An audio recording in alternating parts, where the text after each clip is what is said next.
Right, Kelly Chase. I decided to go and see her. She wasn't she wasn't my most popular speaker. If they booked her on another slot alongside somebody else in parallel, for example, to Nick Pope, even, or to God forbid others like Anthony Peake or Ross Coulthart, I would not have gone to see Kelly Chase. I went to see her because she was the best that was on that particular. She was the best I thought at the time who was on that particular slot.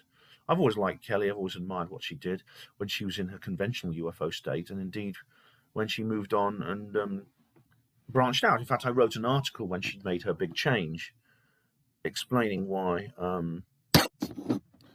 Explaining why I thought, why I'm wishing her luck, basically, and saying I continue to follow her work. But by the time I came out of that talk last night, I was gobsmacked, to quote Stephen Greer. I was absolutely. It's possibly the most interesting talk I've heard so far. It's titled as UFO Narrative Wars: Weaponized Belief in the Age of Disclosure. Interesting title. And she begins by saying, I mean, this is so common. I don't think I can even do this credit. You'd have to actually watch her talk, which I do very much recommend. As I said, I disagreed with an awful lot of it, but she raises so many fascinating questions. She makes the point that the current disclosure movement is operating completely through the filter and through the lens of the intelligence community, as it always has done. And she says it's not so much that Santa Claus is not real, but the stripper doesn't love you. These people are paid to lie. And she says she gave a clue about how long this history had gone on for, because she mentioned Jacques Vallée's Messengers of Deception. This is a book about this that was written, I think, in the early 1970s by Jacques Vallée, in which he recalls, he used to attend UFO meetups in those days. Because in pre-internet, people literally, it's in a sense, it's something I think I'd quite have liked. Maybe it would have been better if we had that today. But in the pre-internet days, people used to literally, people get in touch with people with similar interests in the local area, and they have like they'd meet up every Saturday evening in Denny's. They'd all in a bar somewhere. They'd get together and talk UFOs and stuff like that. I mean, I can understand why older people feel nostalgic. I do. But anyway, he went to these events and he said that there was like so many people there, and he met people who were ex-military and stuff like that, and they talked to him. And what was surprised him was that these UFO clubs, they lacked in a lot of information. There was one man who attended the one he called him Major Murphy, which is not his real name or his real rank, but he's a military guy, and who told him all. And it became clear to Jacques this guy was infiltrating the group. He was not completely hidden. He didn't have a complete disguise. He admitted that he was a military guy, a military intelligence officer, like say Elizondo does, or Richard Doty. And that he was basically operating within that group. Now, Kelly says the only data is the UFOs themselves. And she described it as being like, ufology is like a big thunderclap, which follows the bolt of lightning. But the bolt of lightning that appears for just a brief split second, whereas the thunder can rumble on for 10 seconds or more. That's the data. That's the actual phenomenon, is the bolt of lightning. It causes the thunderclap. The thunderclap is all the noise generated by that among people. And she says she admits that her own contribution is part of that thunder. And indeed it is.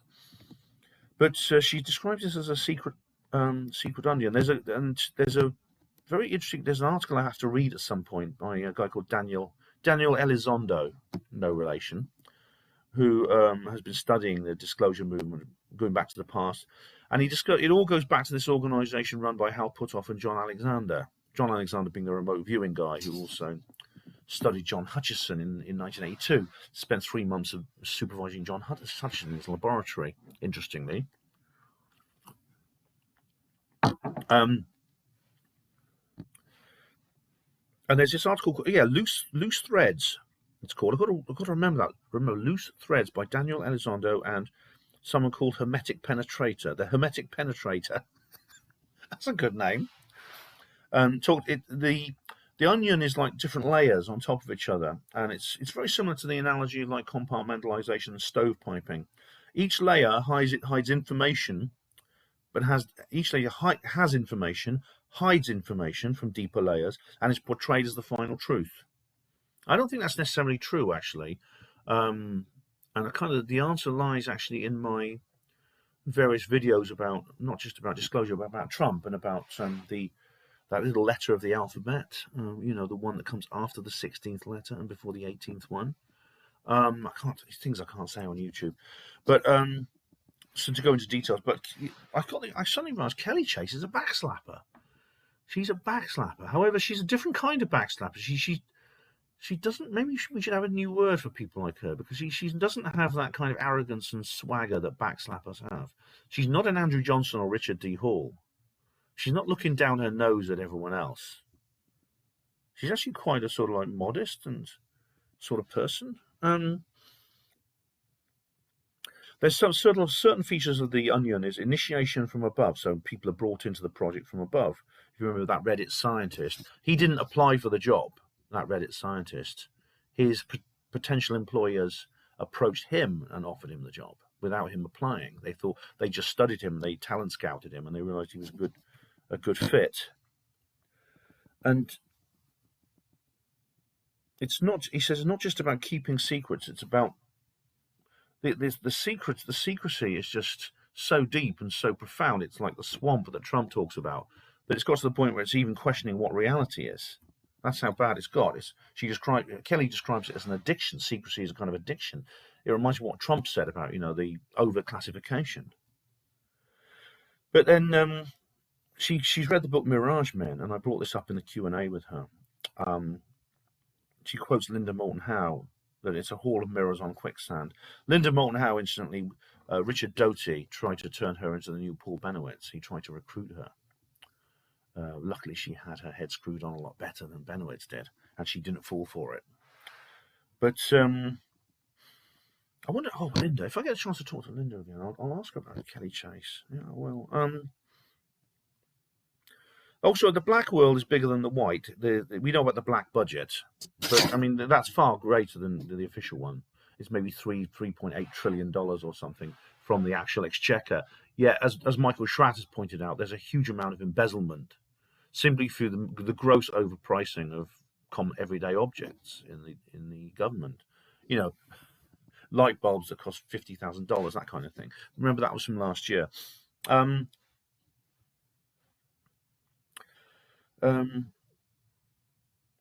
Also, like security costs. Yeah, so the white world is far smaller than the black world. The security for the black world actually costs more than the projects themselves. So if these weren't secret, they'd be a lot cheaper. It's not just the secrecy, it's the disinformation, it's the culture creation, which I think might have a different purpose to what Kelly thinks. But yeah, and she describes everyone within it is a hostage. She describes what's essentially a hostage pyramid. Because people consider people like Paul Benowitz hostages, and he was. In fact, it destroyed his life. He said, but people who were recruited by these people into the black world, they say, well, they took me into a dark room and they showed me this evidence, and they said, you will make you the Mr. Disclosure. They did this to Bill Moore. The Avery Group did this to Bill Moore, and they said, we'll make you the man. You will go down in history. They massage your ego. You will go down in history as the Mr. Disclosure. Just play along with us, and we'll make you the man for the job. Which, of course, Paul Benowitz swallowed hook, line, and sinker to his enormous detriment. He did a big confession at the MUFON conference in 1989 on stage. You can get that on YouTube. Please do watch it. But then he says that when Mark Pilkington asked Richard Doty, how do you know about this? How do you know all this is true? And Doty said, well, they took me into a dark room and they showed me this evidence. And they said, Richard, this is all true. These guys in dark suits, we'll make you we'll promote you, and we'll make you a really, really good, will advance your career if you go and do this and recruit people. So Doty he is a manipulator, but he was also manipulated. And she calls this process continues up right up to the top of the center of the onion where there's like the truth lies. Interesting idea, yeah. what happens is that people often get into this with good intent. They believe they're serving their country, like David Icke talks about the guy with the patch on his chest, the CIA. He believed he was serving his country and things like that. But then you get sucked into it, and some people feel betrayed. Hynek, you see, was betrayed. This is what radicalized him. And it involves things like lifelong obligations. You sign these NDAs and they last forever. After your retirement, you have to lie to your friends. You have to lie to your family. You have to lie. You can't just deny things. Sometimes you have to actively have to lie. Sometimes you have to do it under oath. You have to commit perjury. That's thus risking your own freedom, because you can go to jail for perjury. And this it's like a drug. Kelly compares it to some kind of addiction to various things, and it's something I never thought of before, but it's a very, very interesting observation. I mean, it's ironic, that if I ever went into Area 51 and I got arrested by the camo dudes, and the camo dudes arrested me, I could say to them, look, I probably know more about what goes on inside that base than you do. There's a lot of people like involved. This is the compartmentalization. The camo dudes not only do the camo dudes not told what goes on inside that base, they're probably the kind of people who wouldn't look it up online or have interests like I do. They probably recruit them specifically for that reason. And he mentioned something I never heard of before called kayfabe. Now, kayfabe is Kayfabe. Now, I've never heard about this. This is a term in wrestling which refers to both sides. I mean, wrestling is a strange combination of a sport and theatre, especially like the American style wrestling, and indeed old style British wrestling, where they would essentially put it's a weird thing. I mean, where they're just pretending to fight, but there is still an element of competition to it. They're known as heroes and heels, the two wrestlers. You get the good wrestlers and the bad wrestlers. There's like the Ultimate Warrior, and there's the Undertaker, who's like this dark figure. And he says that the members of the UFO community, not just the official ones, are like these. They're like these wrestlers, and that includes, of course, her and me. We're just going along with something which we know is not true deep down. Now, this is odd because you could use that to describe me. When I first became a serious conspiracy theorist in the mid-90s, you could use that to describe me, but not after 2006, not after the school fingerprinting incident. I don't think I'm doing that. I think when it affects your nearest and dearest, then it's a very serious matter. And he says, there's tribal conflicts. Now, we know like the troll phenomenon. This is something unique to the internet. As I said to Ashton Forbes, when people get together at these conferences, it's like taking ecstasy. They suddenly find enemies become friends and things like that. But online, they're such bastards to each other. I mean, as you know, the trolls, my trolls never dared to meet up with me. I challenged them to a meeting, and they wouldn't dare come near me. Oh, right. For example, like Sean Kirkpatrick. Everyone's bête noire. Everyone's slagging off Sean Kirkpatrick, right? And Kelly said, "Oh, you all go on about Sean Kirkpatrick and about how horrible he was. But look what's happened. I bet none of you in this room could actually tell me who the current head of Arrow is." And when it came to the Q&A and I got to speak to her, I said, "Kelly, it's John Kozlowski," and I didn't have to Google that. She laughed. But she said, "Look, this is essentially hiding the deeper reality." And on this, I do agree with her, because these trolls are essentially doing the government's work for them. Who needs agent provocateur and paid agents when so many people want to do it for nothing? It's incredible. And people like, for example, when Sean Kirkpatrick was challenged by Travis Taylor, everyone was like, "Yeah, good old Travis. Travis Taylor's our man. He's the disclosure man. He's the one now. He's the one who's going to break down all these lies." because of the nasty Sean Kirkpatrick has been exposed. But Travis Taylor wrote the original Arrow report, and yeah, that does take some explanation. Yeah. Funny enough, at that moment, I wrote here deja vu in brackets. At that moment in Kelly's talk, I had a deja vu sensation, which is very interesting. I don't get them very often. I had them more when I was kids, and Anthony says we tend to get them less when we get older. And then she mentions John Keel actually talked about the thunder and lightning analogy, and talks about the narrative. John Keel was like an early critic of about UFO culture, and John Keel's fascinating because he's the first person who brought in what you might call the psionic element, or the fact that you get these breakdowns in reality. This is the Mothman, the Men in Black, stuff like that.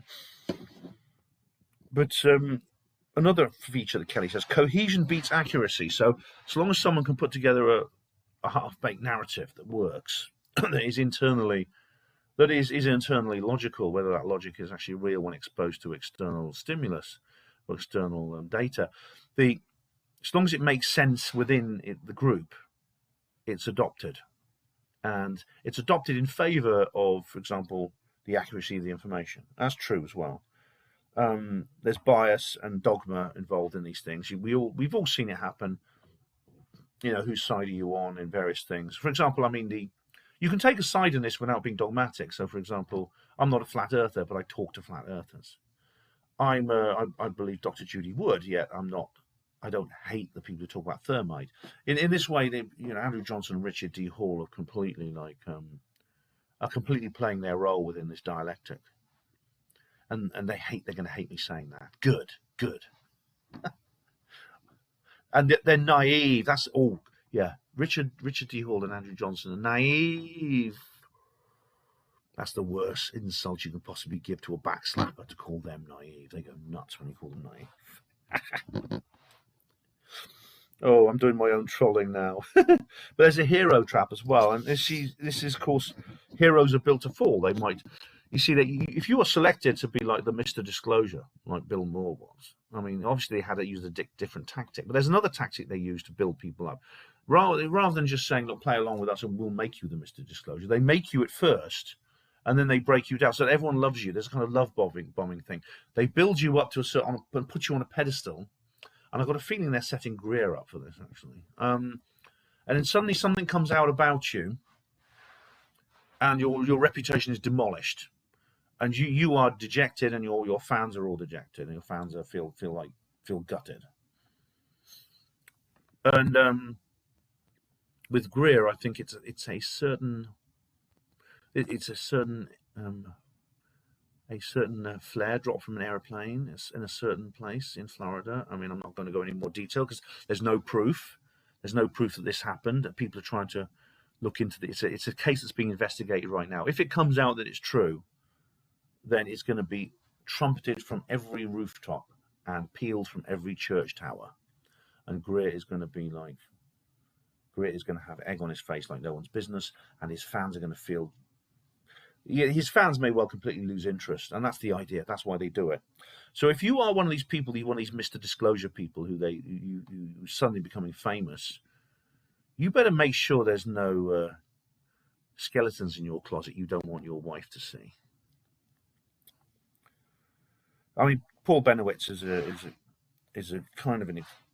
I mean, Bill Moore, I suppose, might be partly an example. As Benowitz, of course, it was different to him. He was controlled by Doty. But Kelly's very good with metaphor. She really is very comprehensive. She was bringing up these complex subjects, but she did it very skillfully. She said that some people are like inside the circus tent doing an act, and then other people are the clowns outside. And that's, again, the UFO community. And it's like, I mean, you could say that people like myself and the UFO community investigating, we're like the clowns outside, the people inside like the intelligence community and their people. It's all an act, though, according to her. And keeping secrets has become like a cult, an addiction. That's the end of that. On to my next page of notes. And she says there's things. Then she comes on to some of the points that Mark Pilkington did. She describes it's like buried treasure. Like when people bury treasure, she compares it to a pirate burying a treasure on a desert island, and he leaves a little bit of it on the surface, maybe one gold piece on the surface, or one piece of 8 sort of pinned to a tree. And then when the treasure hunters arrive trying to find it, they find that bit and they're satisfied. They think they find the entire hoard. So it's also the 80-20 thing, which is like 80% is fake, 20% is real. You don't know which one it is. It's all put out there. Now this, and I brought this up in my Q&A when I spoke to her. This, I believe, is some kind of double bluff. The bank robber analogy. Hey, Mr. Policeman, there's buried treasure here. I don't have to repeat that. But basically, I think that Mark Pilkington has uncovered something which I think is a double bluff. And Mark is writing a new book, which I'm curious to read. There's also counterintelligence, where they do character assassinations, which is similar to the love bombing thing, the hero trap, or the hero trap. And the fact that counterintelligence, when it comes to counterintelligence operations now, in today's age of global communication, you can't really distinguish between a domestic or a foreign population. You have to disinform everyone. And there's something called vulnerability in the void. Now, this is a good point, actually. For people who are new to ufology, are very often people who've left behind a previous worldview and have yet to create a new one. People in that situation are very malleable. They are very prone to, they're extremely prone to kind of like being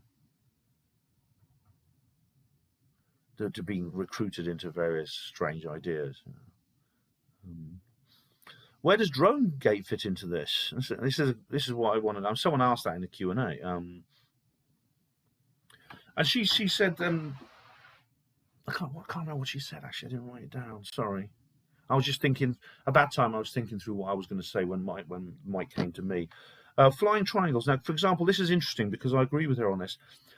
Flying triangles are often said, well, all the flying triangles are man-made craft, all of them, every single one. That's the UFOs. Even though some of them are alien, these are the man-made ones. Well, that doesn't quite fit. Because very often, like Richard D. Hall did this thing about one appearing in South Wales, very often they materialize out of clouds of mist and things like that.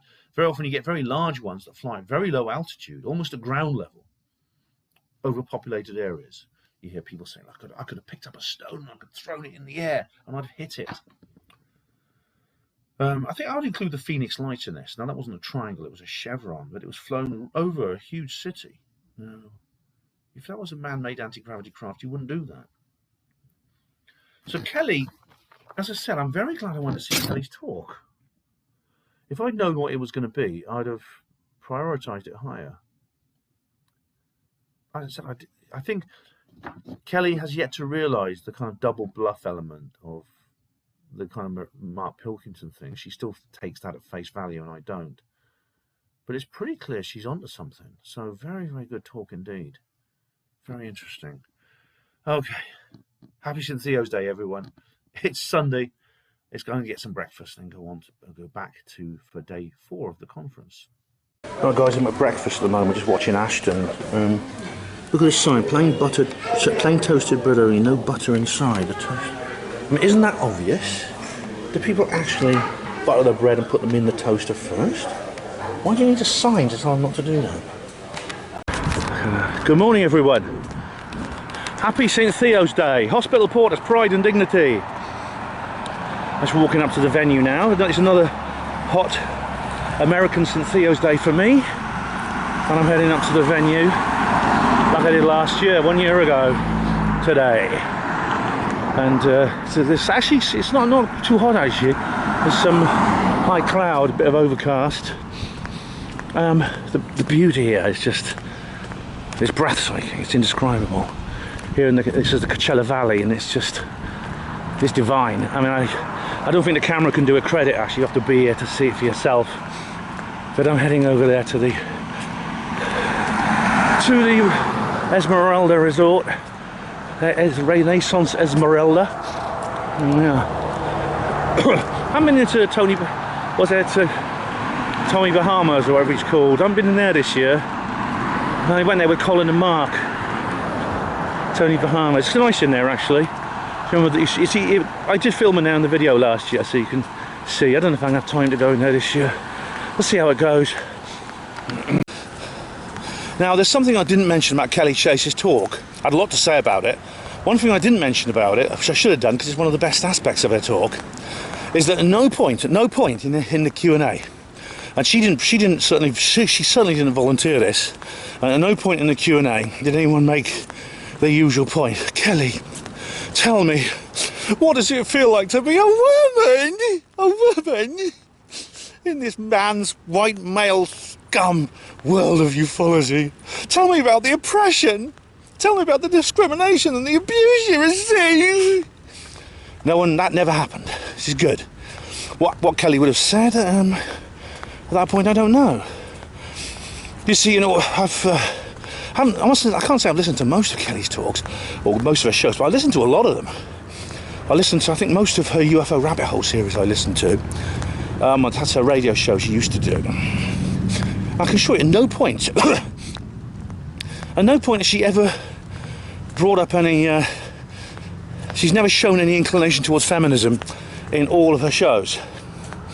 So this makes her very different from Erica Lukes, for example, who she even has this. Erica Lukes even has this project called Helping Women in Ufology. But Kelly doesn't. Erica Lukes has also bought into this kind of Travis Walton was in the fire tower bollocks as well.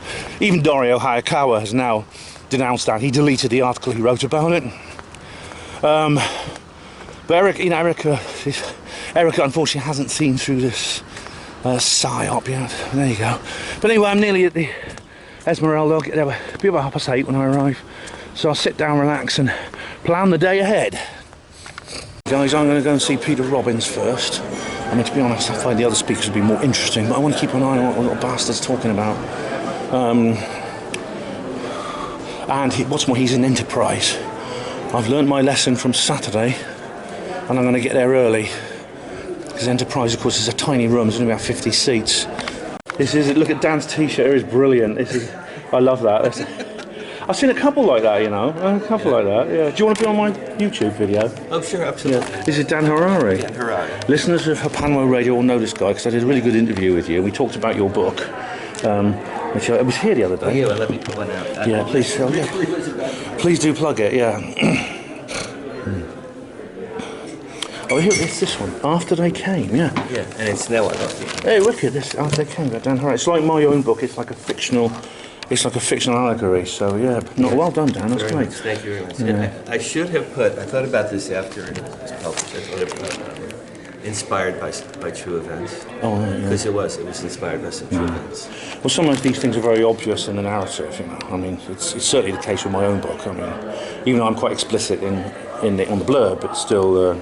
It's obvious when you read it, yeah. Well done. Good luck with that, Dan. And thanks for... Thank you, Ben. Nice to see you. You too. Thanks for... Should I look at you or the camera? Sorry? Should I look at you? Yeah, that doesn't matter. I'm not... I'd rather look at you, you know? So I'm not George... We're having a conversation. No, it's not... I'm not George Lucas. I'm just a video diarist. Cheers, mate. Okay, I'm in the Enterprise room. And you can see it's very, very small. You see? And wait for Peter Robbins to start his talk. Okay, I've just come out of Enterprise after seeing Peter Robbins. He didn't mention Larry Warren at all. In fact, he talked about a completely different subject. A very interesting one, actually. It was actually a fascinating talk. I'll say more about it later. I mean, regardless of my personal feelings for the guy, you know, he did provide some very, very interesting information in that lecture, and I'll be saying more about that later.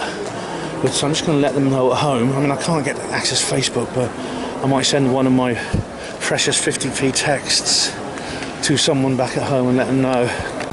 I'm over the far side. I've decided the next one, here we are. Oh, I'm not missing Ross Coulthard, no way. The next lecture is Jason Martell. I've decided on him. There's not really much of a, I'm not going to any of these workshops. Yeah, Jason Martell, Mars and Earth, an Ancient Connection, which is going to be very similar to the one I've just seen with Peter Robbins. That's in Inspiration over there. Yeah, then there's lunch, 12:30, 1 PM, Ross Coulthard in the Crystal Ballroom. Yep, I will not, that's going to be a highlight, man, I'm not missing that, no way. Yeah. just been thinking while I'm waiting in the queue. Other people who aren't here, Colin and Mark, of course, can't make it this year, which is it's been sad, you know. There's a couple of other people who can't make it. Like there's a lady I know from England. She's American, but she lives in the UK. She said she might not want to make it because she was ill. I haven't heard from her because I can't access my email. But if she's watching this, I just hope you're okay. And there's another person, another lady. Again, this lady's British and lives in Canada. And I met her last year. She's not coming deliberately because it's because she's sort of boycotting the US. Despite coming from north of England, she's actually Canadian she's a naturalised Canadian, and she feels she's very fond of her country, and she's insulted by what Trump said about Canada. Now, as you know, I quite like Trump. I think he's quite cool, but he's not perfect, and he says some silly things sometimes. Now, what he said about Greenland is okay. I mean, Greenland is not a sovereign state, it's territory. Territories can be bought and sold, foreign territories can be bought and sold, they can be handed over. Obviously, you probably, in this day and age, you need some kind of referendum among the people. You can't just like do what you did with Grenada, but Trump wasn't serious about Canada. Canada is a sovereign state. What he was saying was very tongue-in-cheek. I mean, obviously, if he tried to take over Canada, that would be an act of war. It would be an imperialistic attack. So no, he wasn't serious about Canada. But this has been enough to put this lady. It's so upset her, and it's so upset many Canadians that they just like they can't set foot over here with Trump in the White House. So even though she enjoyed the conference enormously, and I know she had a lovely time, she decided not to come, which is a shame because she's a nice lady and we got on well. We sort of made friends, but maybe next year, I hope I can come back next year. Another brilliant shirt, ladies and gentlemen. Fantastic one. Here is the official Contact in the Desert t-shirt. It's very nice. I have to get one of those myself. I'm now back in Inspiration, where I saw Kelly Chase last night. Waiting for Jason Martell. Right, definitely Ross Coulthard next. Definitely. At 3 o'clock, I just saw Anthony Peake, and he says he's doing something tomorrow. Doing something later, I mean. I guess it's this one. Diversity of NHI investigated the consciousness connection. I'm torn between that and Linda Moulton Howe. I don't know. Or maybe the Ben Hansen. Ben Hansen's former CIA. He did this program about Roswell. So, as much as I'd like to go to Anthony Peake's, it might be Linda. But Anthony Peake's got an intensive tomorrow, so that's on. That's at midday tomorrow. 2.5 hours. So that might have to do that tomorrow. But anyway, it's definitely Ross next, I think, 1 o'clock. I'll go get a drink first. I've met another fellow YouTuber. It's Patrick from Vetted. Hi Patrick, how you doing? How are you doing? Great, man. Oh, brilliant! It's great to see you here. And I mean, anyone I'm sure you probably know Vetted. If you watch HPANWO TV, I bet you watch Vetted too, because it's so similar. I think you'll probably find it. But I mean, I have mentioned Patrick a couple of times. Your work does come up in my channel too. So, what made you want to come here? It's almost an obvious question, but is this your first time? My first time. I really wanted to come to meet people in person. We have these online connections, but in real life, flesh and blood, touching you, it's just so different to meet people in person that you know online. And just regardless, just meet new people that I've never known, hear their story, talk to them, get to know them. Beautiful place, beautiful weather. What do you want? It is. I mean, I don't take normal vacations. I come to places like this. I go to as many as I can afford to go to. Sure. This is the best one by far. Sure. You've definitely made the right decision coming here, I think. Yeah. Are you hoping to come back again soon? Oh, I'll be back next year. I got to look for other ones to go to now. Which other ones should I go to? Because this has been so much fun and so fruitful. Yeah. Oh, there's loads. I mean, well, I know that it's a long journey for you, but there's some great ones over in my country, the UK. Oh, I would go to Europe. I'm moving to Europe this fall. Oh yeah. Oh, great. Brilliant. Oh, cool. Moving to Spain. You're moving to Spain. Is that where your wife comes from? Exactly. Oh, great. Oh well. Hope you like it there. I mean, that's a much shorter journey than if you want to come to the UK. I'll probably start going to more European conventions and events because it'll be closer for me. Oh, brilliant, brilliant. But this one, this is going to be a mainstay every year, I think. Yeah, I mean, when I came last year, I thought I've got to come back. You know, I've been saving my money ever since, you know, to get back here. And but yeah, absolutely, this is really the hardcore. So I mean, with the Congress in Mothball still, the Laughlin one in Nevada. This has become the main one now, I think, in the world. But nice. Are you getting footage for your channel? Yeah, on the footage, podcast? absolutely, man. Got to. Look, got the camera. Oh my God, yeah, he's got a better one than me. What are you talking about? A camera's a camera. My eyes are watering. Oh, a camera envy. That's a good one, mate. I should get one of those. I love it, yeah. I should get one of those. That's way more compact, easier. Then carry it around, yeah. It just slips in my pocket, so easy. Especially when I'm because I've got to get on the plane. I've been on the plane for ages, you know. It's much easier to carry a small one like this. Yeah, 100%, man. But it's great to meet you, Patrick. Thank you so much. And really appreciate it. I'll keep watching your channel. Look forward to your. Absolutely. Like and subscribe, y'all.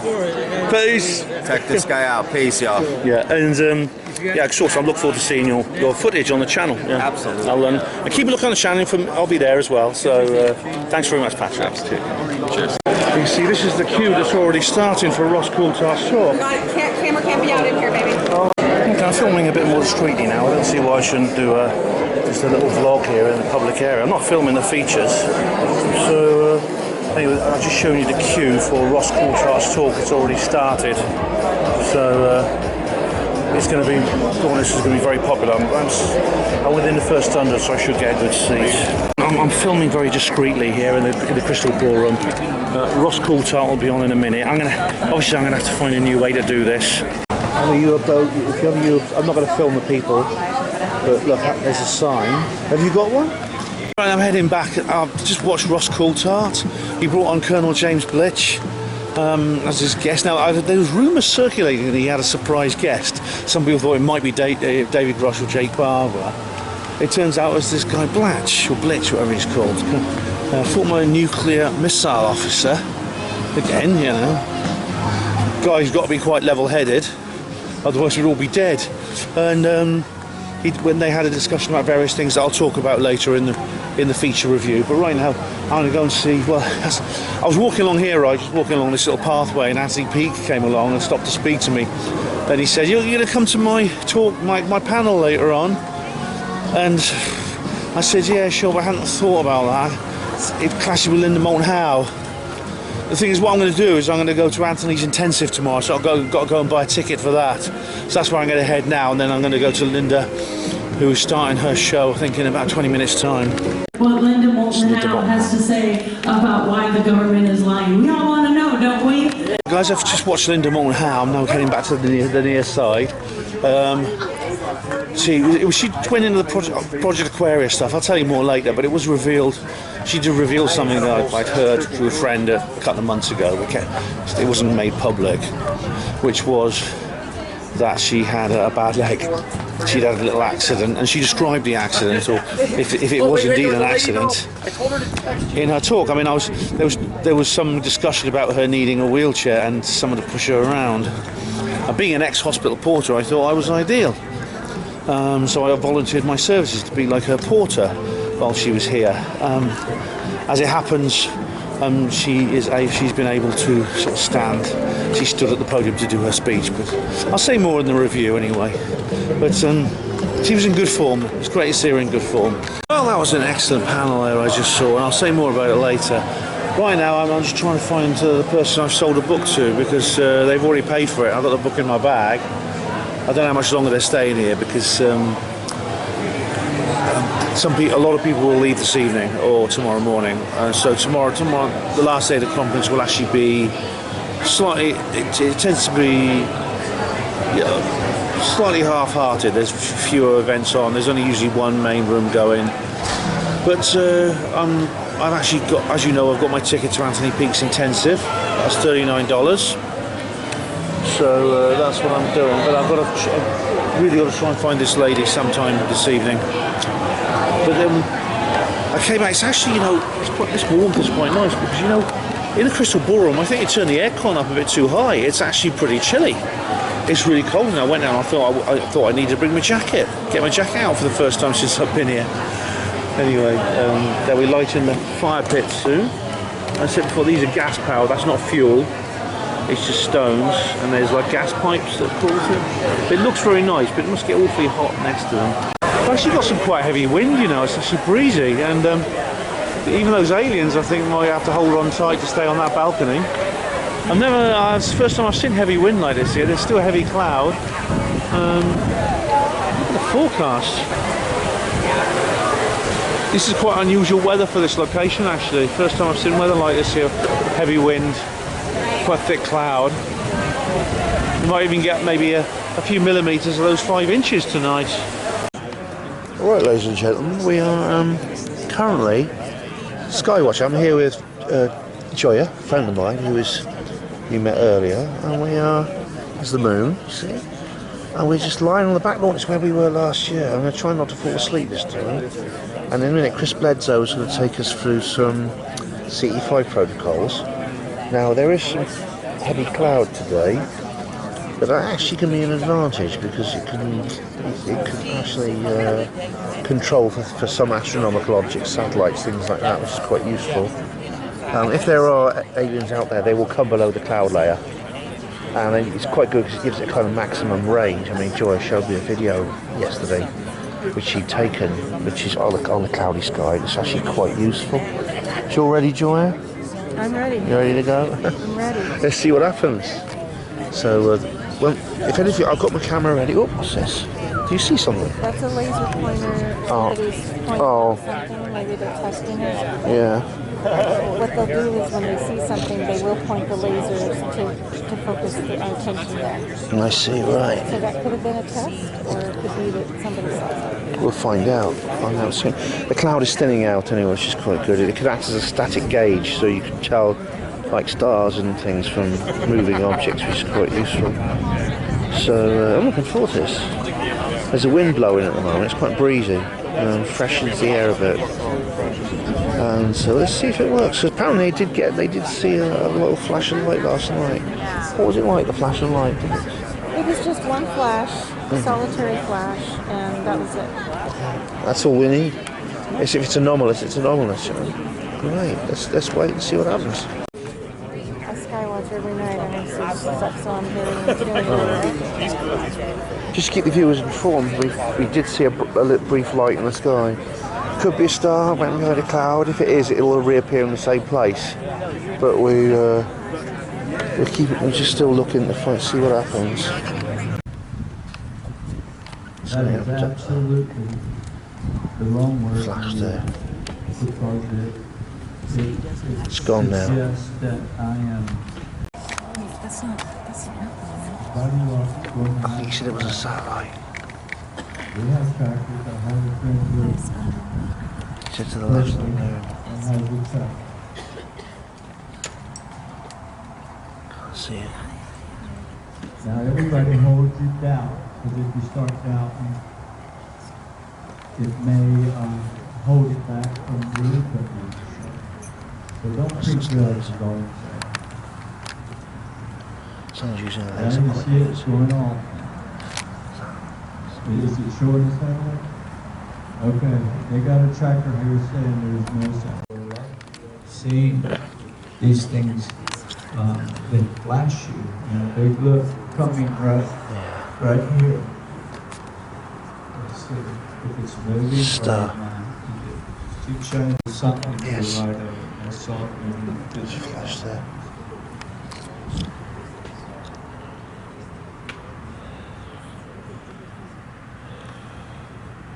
Come back. Come back to us. That wasn't a star. You just saw a flash of light in the sky. It was Before on. I got Yeah. I was telling Below the you clouds. story. I had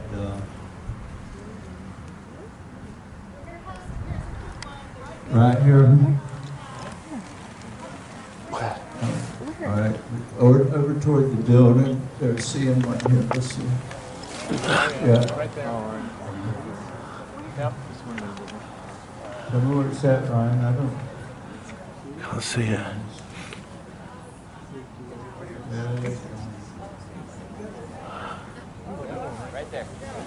Oh yeah, right above it.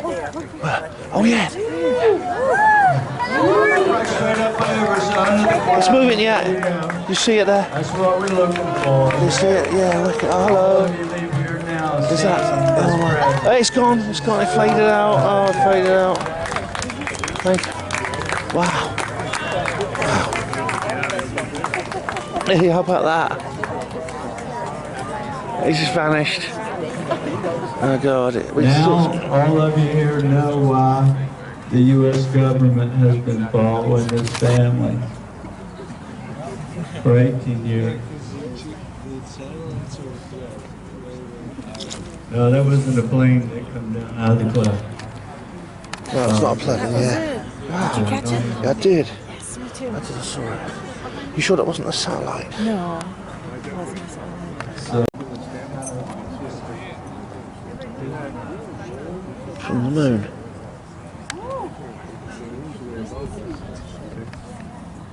That's All we got to do is keep that's moonlight. that request. You want to see that again. What we just saw. Wow, this is what this is consciousness, y'all. It heard us. It heard the prayer.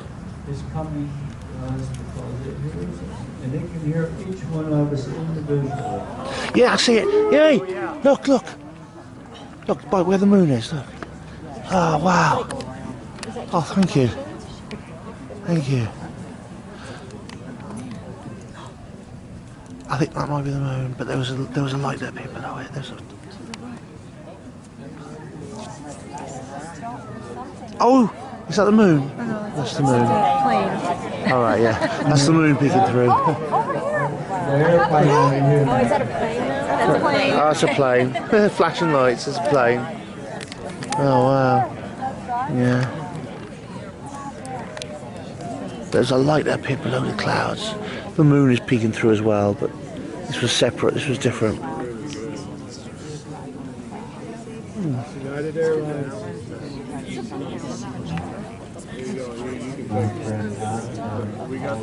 Oh, wow. Is that a plane? Yeah. There. Oh, it's right there. There's another one. I didn't see it There, through the there. night vision, but I hope somebody. I think it might be a No, that's a storm. The orbs of the wing. Look to the right, going high speed, going from the moon. Look, right.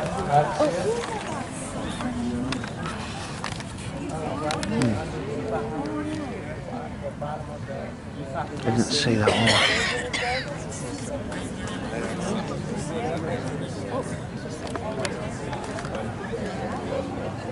That was what?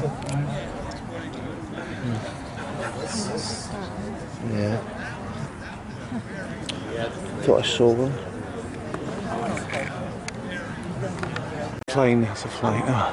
There was a flash that happened. There was a flash that happened the moment that Dad said the word. That's a plane. Overseers. See how many people are here. Hundreds of people here. Where? Yeah. They seem to appear for a moment. People keep seeing them. What's that over there? Oh, someone's got a laser pointer.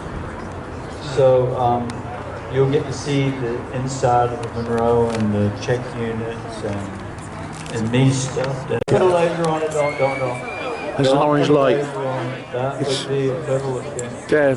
If it was See an it, Joey. airplane, but I don't think she is. It's not an airplane. That's what you're looking for. That's not an airplane. Are you filming it? Anybody? You might have to come. You might have to come over here, Is Joya. it 9:45? I said it's Yeah. 9:45. Joya, can you see it? Something appeared. It'll be behind the tree where you are. There it is. It's going into the cloud. 9:47. Hello. Y'all. Was that right? Yeah. Hey, that was amazing. That was orange orb. It's gone behind the clouds now. Thank you. Thank you. Yeah, we saw an orange steady orb. It wasn't a plane. It's the wrong colour to be a satellite. That's amazing, man. We saw a UFO. I would ask you to reserve that for now until we check our star tracker over here, because that kind of, we have a machine that's hooked to AI on this property that will confirm or debunk that.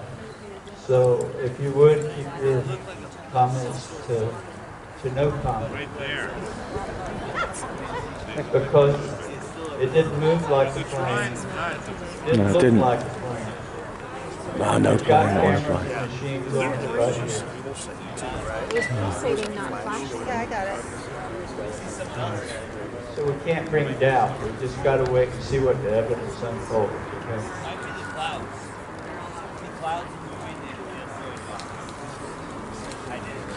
See if it comes back. A light up there. Got a feeling it's a star. Yeah, you see, when the overcast is moving, you can't always tell. It can sometimes look like the star's moving.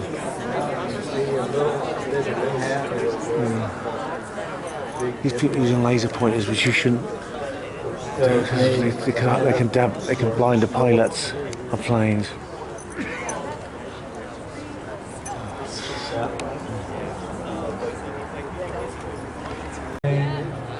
Not a satellite, it's coming out of the east. That would be a, guys, you see a flash somewhere? Could you flash us? Could you show yourself to us?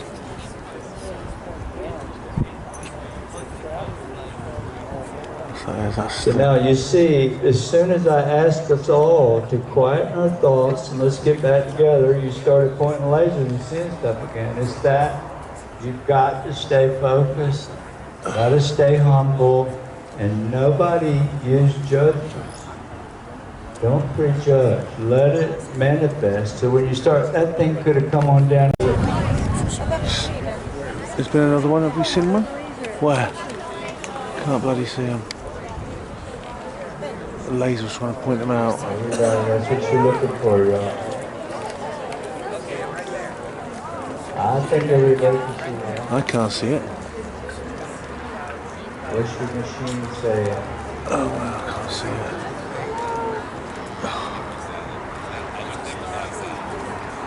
He's going to give me the data later, but he's here. I have an engineer here from Berkeley University with a UFO data. With a camera that can see it and track it, but it's not. You can see by the triumvirate there that the wind is still up. It's actually died down a lot, actually, since it was earlier. But the wind was very strong, but you see by the trees it's not as strong as it was. And now we're heading back to the hotel. Well, we left the Sky Watch. There's nothing. I didn't see anything that was decisive, but you know that I did see that orange orb. It didn't look like a satellite. It was the wrong colour. It was kind of like a. It was just moving slowly along, and it went behind a cloud. That was interesting. But Chris Bledsoe, though, he was leading the whole thing. Some people had laser pointers. It's actually not a good idea. I'm sure Todd Curtis would have something to say about that. They can actually one pilot got a burn on his retina from a laser pointer that someone fired at the plane.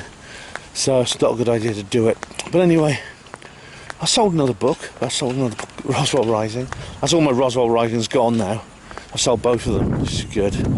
But I've still got some redeems. I've got one redeemed. I've got one review or two redeems, but you know, I'm not going to sell them to people who think got Roswell Rising already, or I'm going to advise them not to read it before Roswell Rising, because you need to read the first one first. But anyway, I'm really exhausted. But I watched The Experiencer. Now this is a very interesting documentary. I went in there and to watch it, and I know because Lorien Fenton's in it, and she and her friends Jocelyn's in it, the lady who makes the badges, and Melinda Leslie are all in it. And it's about this guy called Eric, who lives in this mobile home, and he's a divorced guy. And suddenly he came out of his house one night and he saw this giant orange orb, big ball of light, undulating and rippling, and all kinds of strange things happened to him. And he got harassed by, well, at first he thought they were military, guys in military uniforms, but it turns out they probably were not.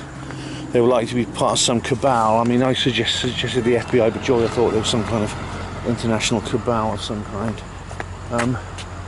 There's water coming from up there. Right, that's from the sprinklers. But there were also like someone's going around. This cleaning lady, the concierge, went into this hotel room and specifically, and there's all kinds of pictures of Eric there and lists of his movements and things like that. Again, that's not surveillance; it's harassment. You know, if someone's being surveilled, right?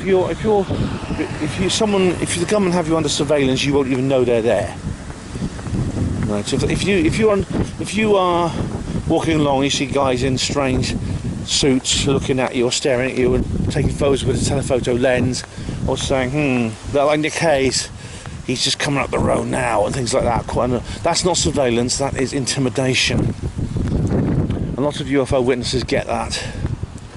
What's really weird is I had a dream last night. I didn't mention it, but you see, one of the effects of Eric's experience was to have develop a hole in his skull, almost like he'd been trepanned, where you have to drill an artificial hole in the skull. See, I had a dream last night that I had that. It was very realistic. I could feel this like loose piece of bone. I was feeling the top of my head. There's a loose disc of bone. I was pulling it and pushing it, trying to get it into position over the hole in my head. And then I felt a bit closer. I was worried there might be a hole that led straight to my brain. But instead I felt there was some just thin bone underneath it. It was still very frightening. It's still a very frightening thing. And so he suffered from that. And it's weird that I had that dream at the same time. But bloody hell. Anyway, I'm going back to the hotel.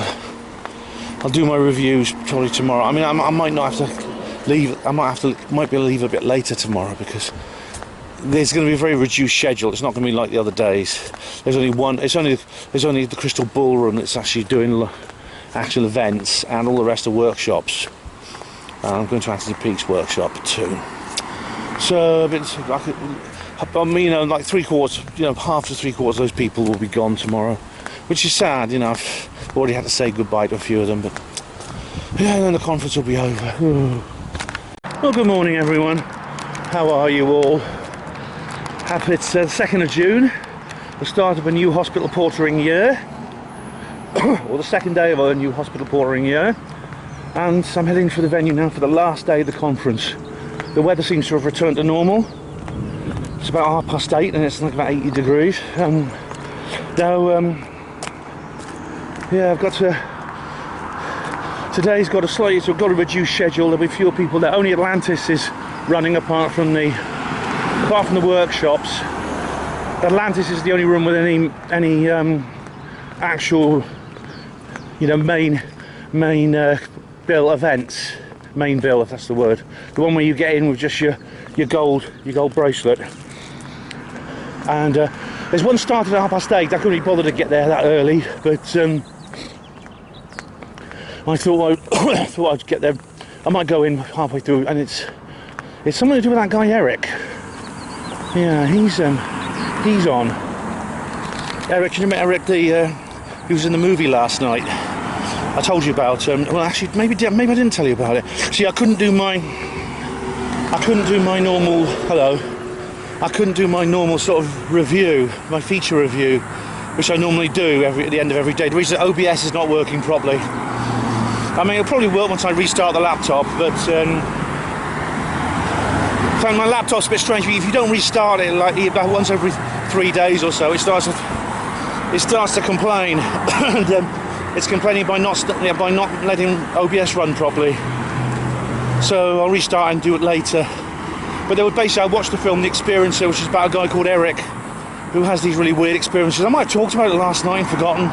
Anyway, he's here apparently. The guy with the hole in his skull. Do you remember? I think I did talk about it last night. And he's doing an event in the Atlantis room at the moment. It started at 8:30, just a few minutes ago actually. So I'm going to that. He's going to do some demonstrations of his powers, if that's the word for them. So that's what's on the agenda. There's a guy mowing the grass here. It's a very well kept lawn. So there's a morning. Oh, there's no clover or anything, no daisies. Just perfect grass. It is real grass, it's not like fake grass. It's like real grass. There's another guy over there. They wear these sort of straw sun hats around here.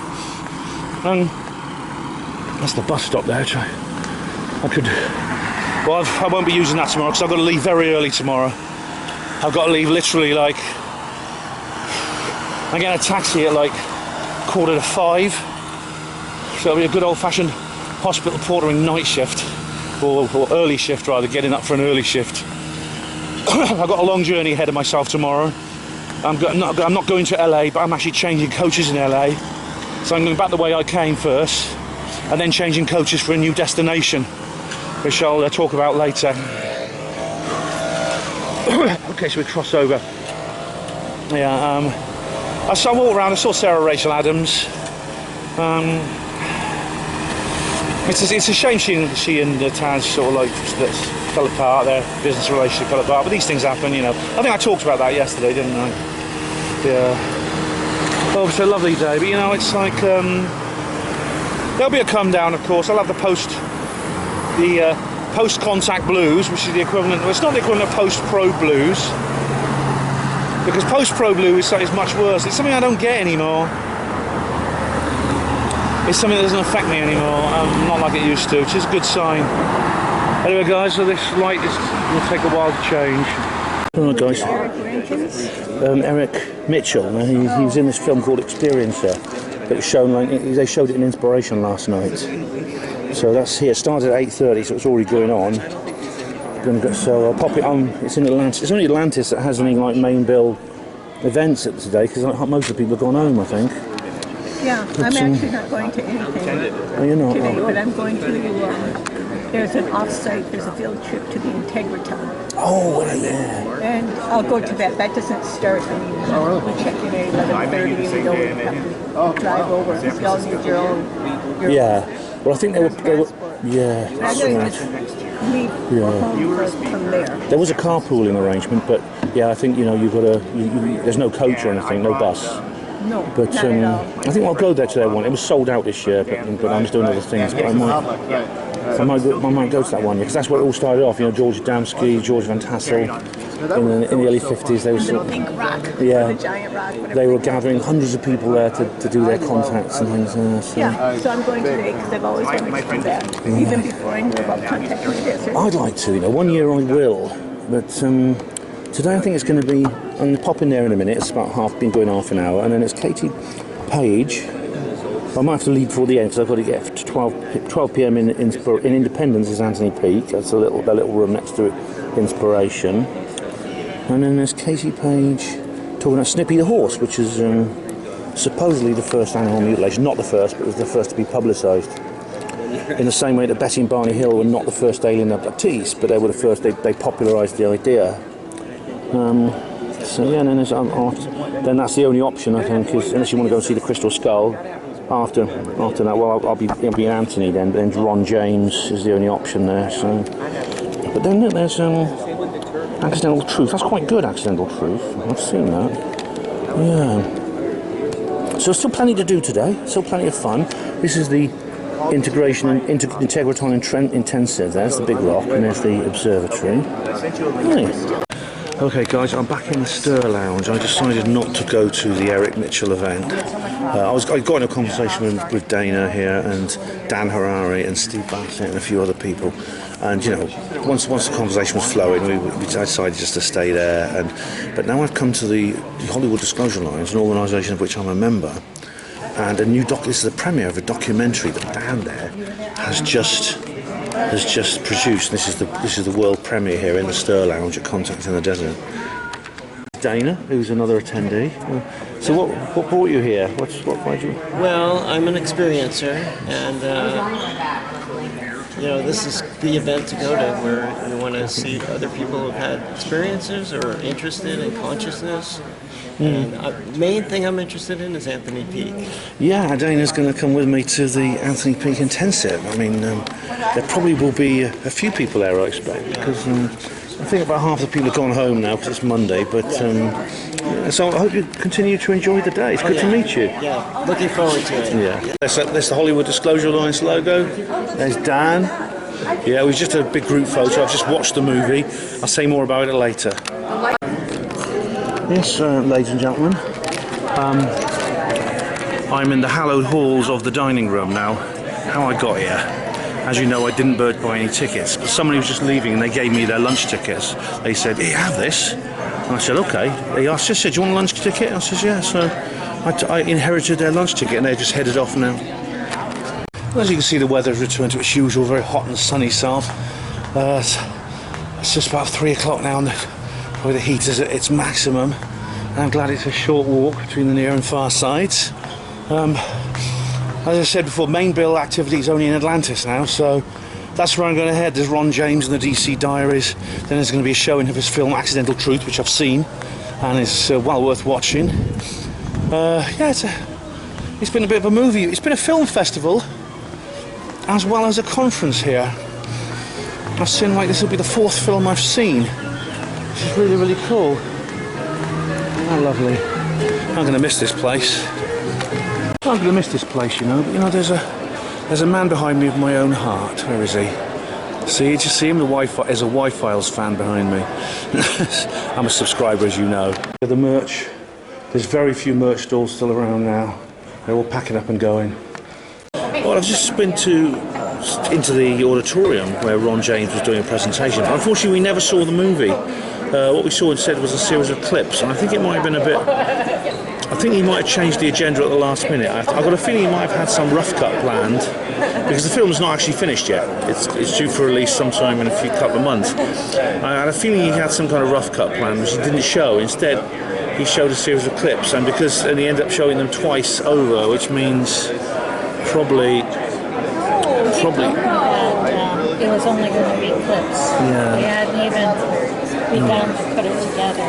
What are you going to do? I've got a feeling that he probably had more planned, because he showed the same set of clips twice, indicating that he probably changed his mind at the last minute. It was like, but they were good clips though. I enjoyed them. They were fun. It was good to watch them. And it's not Accidental Truth. It's Accidental Truth Next, which is the sequel to Accidental Truth. I've already seen Accidental Truth. It was on Amazon. So if you live in my country, in Great Britain, it's a freebie with ads. If you want to go and check it out on Amazon, you've got to buy rental.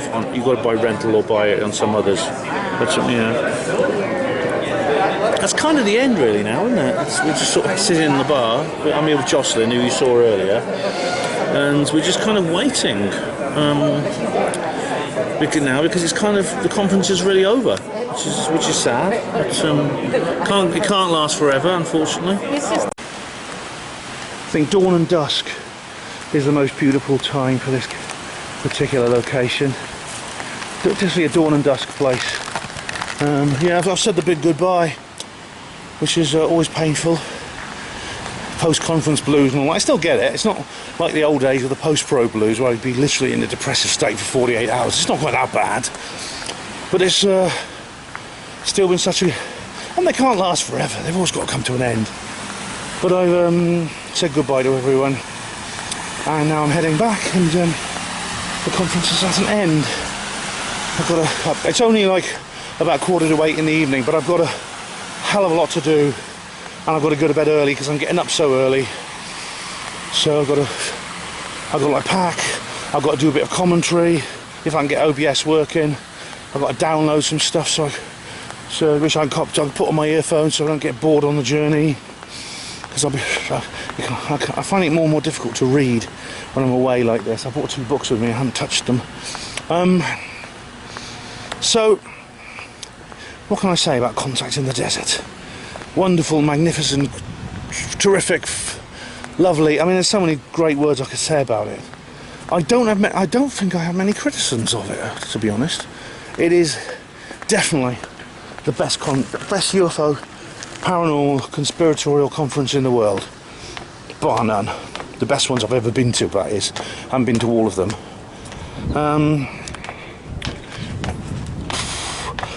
what went wrong? What can I say? Was it as good as the last one? I think the absence of Colin and Mark sort of was a bit of a dampener, but you can't expect them to go to everything I go to. They've got their own lives to lead, you know, and so I didn't want to go to everything they went. I don't always want to go to everything they want to go to, you know. So and I told them, you know, I'd have to go back. I mean, but they've already been to a couple of other conferences of their own together, you know. So it's not, unfortunately. Who else? Well, there was that Canadian lady wasn't there. She's really nice. She wasn't there. She boycotted it. She boycotted this particular event because she doesn't approve of what Trump said about Canada. Trump says some silly things sometimes, and the thing about Canada was one of them. Of course, he's not going to take over Canada. Canada's a sovereign state. It would be an act of war to do it. And he wasn't serious. You know, Greenland is another matter because Greenland is an overseas territory of Denmark. It's not a sovereign state. You probably have to have some kind of referendum in this day and age, but it's not like the old days with Grenada. But secondly, Trump could take over Greenland. Now, but that's, you know, it's offensive enough that people just didn't want to. Some Canadians have boycotted the US. I can't think of a criticism in terms of the organisers. Apart from the time they're a bit paranoid about filming, you know, that there was that time when that volunteer shut me up and told me to put the camera out, even though I wasn't in the auditorium and there was no feature in progress. No filming in this area, sorry, she said. She was nice about it, but criticism. I can't really think of anything else, actually. I think the prices were as low as it's not cheap here, but I think they're about as cheap. It's about as cheap as it can be. I don't think they really could make it any cheaper when you consider what. That's just a plane. Other criticisms. No, you know, honestly, I can't think of any. Right, let's get into. Always try to do the bad news first. I can't think of much bad news. Highlights. Me seeing all my friends, or the ones that were there. Seeing all my friends. Definitely re-meeting with people, the social side of things, the camaraderie. Like every other conference, that is the highlight. Meeting new friends, catching up with old ones, the fun we had, the laughs. First thing, I return off on Wednesday night and I get speaking to UFO Jim, and there's his wife Kathy, and then there's this debate over whether these two young girls we were talking to were hybrids or not. I mean, that's the kind of banter I just love. Best speaker, right? This is going to be tricky. The one I was most looking forward to seeing was Ross Coulthart. Oh, sorry. Thank you. The one I was most looking forward to seeing was Ross Coulthart. And he didn't disappoint. I think he was very good. He was a bit quiet actually on the disclosure panel, but I mean his own talk was really good. I've got to do a review of that. I haven't had a chance to do a review because, like I said, I've got to get OBS working again on my computer. I have to say probably the best speaker was probably the one I agreed with the least, and that is Kelly Chase, for reasons I explained. I mean her insights were fascinating. Her analytics was really intriguing, despite the fact I think she's not quite on target. As I said in my review, I think she doesn't quite understand the full picture. But so yeah, Kelly Chase, probably the best speaker. Other highlights, well, one thing I'm very proud of myself for, and I've also feel as a vindication, Chris Evers, if you're watching, I sat in, well, I'll be saying more about the talk, I sat politely, peacefully, in on the second row, in Enterprise, which is a very small, intimate room, less than 12 feet away from Peter Robbins, when he did his talk about Mars, and everything went perfectly. I listened politely, and he did his talk, and he didn't even mention Larry. He didn't say a word about Larry. I think hopefully that's been left behind now. These kind of spats and dramas have a shelf life. So he never mentioned a word. He did a fascinating talk, which I'll be talking about later. I'll be reviewing later, which I actually found really intriguing. It was a perfect compliment to Jason Martell's, which came later. I'll also be reviewing. This is all from yesterday. God, got some catching up to do. Yeah, so I sat there, No sun hat or crutches, or sunglasses or coof mask.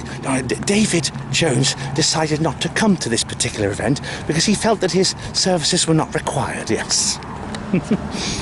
Yeah, so yeah, that's another highlight. I feel I have, you know, been reunited, if that's the word, with Peter Robbins, and everything went perfectly. I didn't throw chairs around and start pointing fingers and shouting at him. I just sat politely and listened.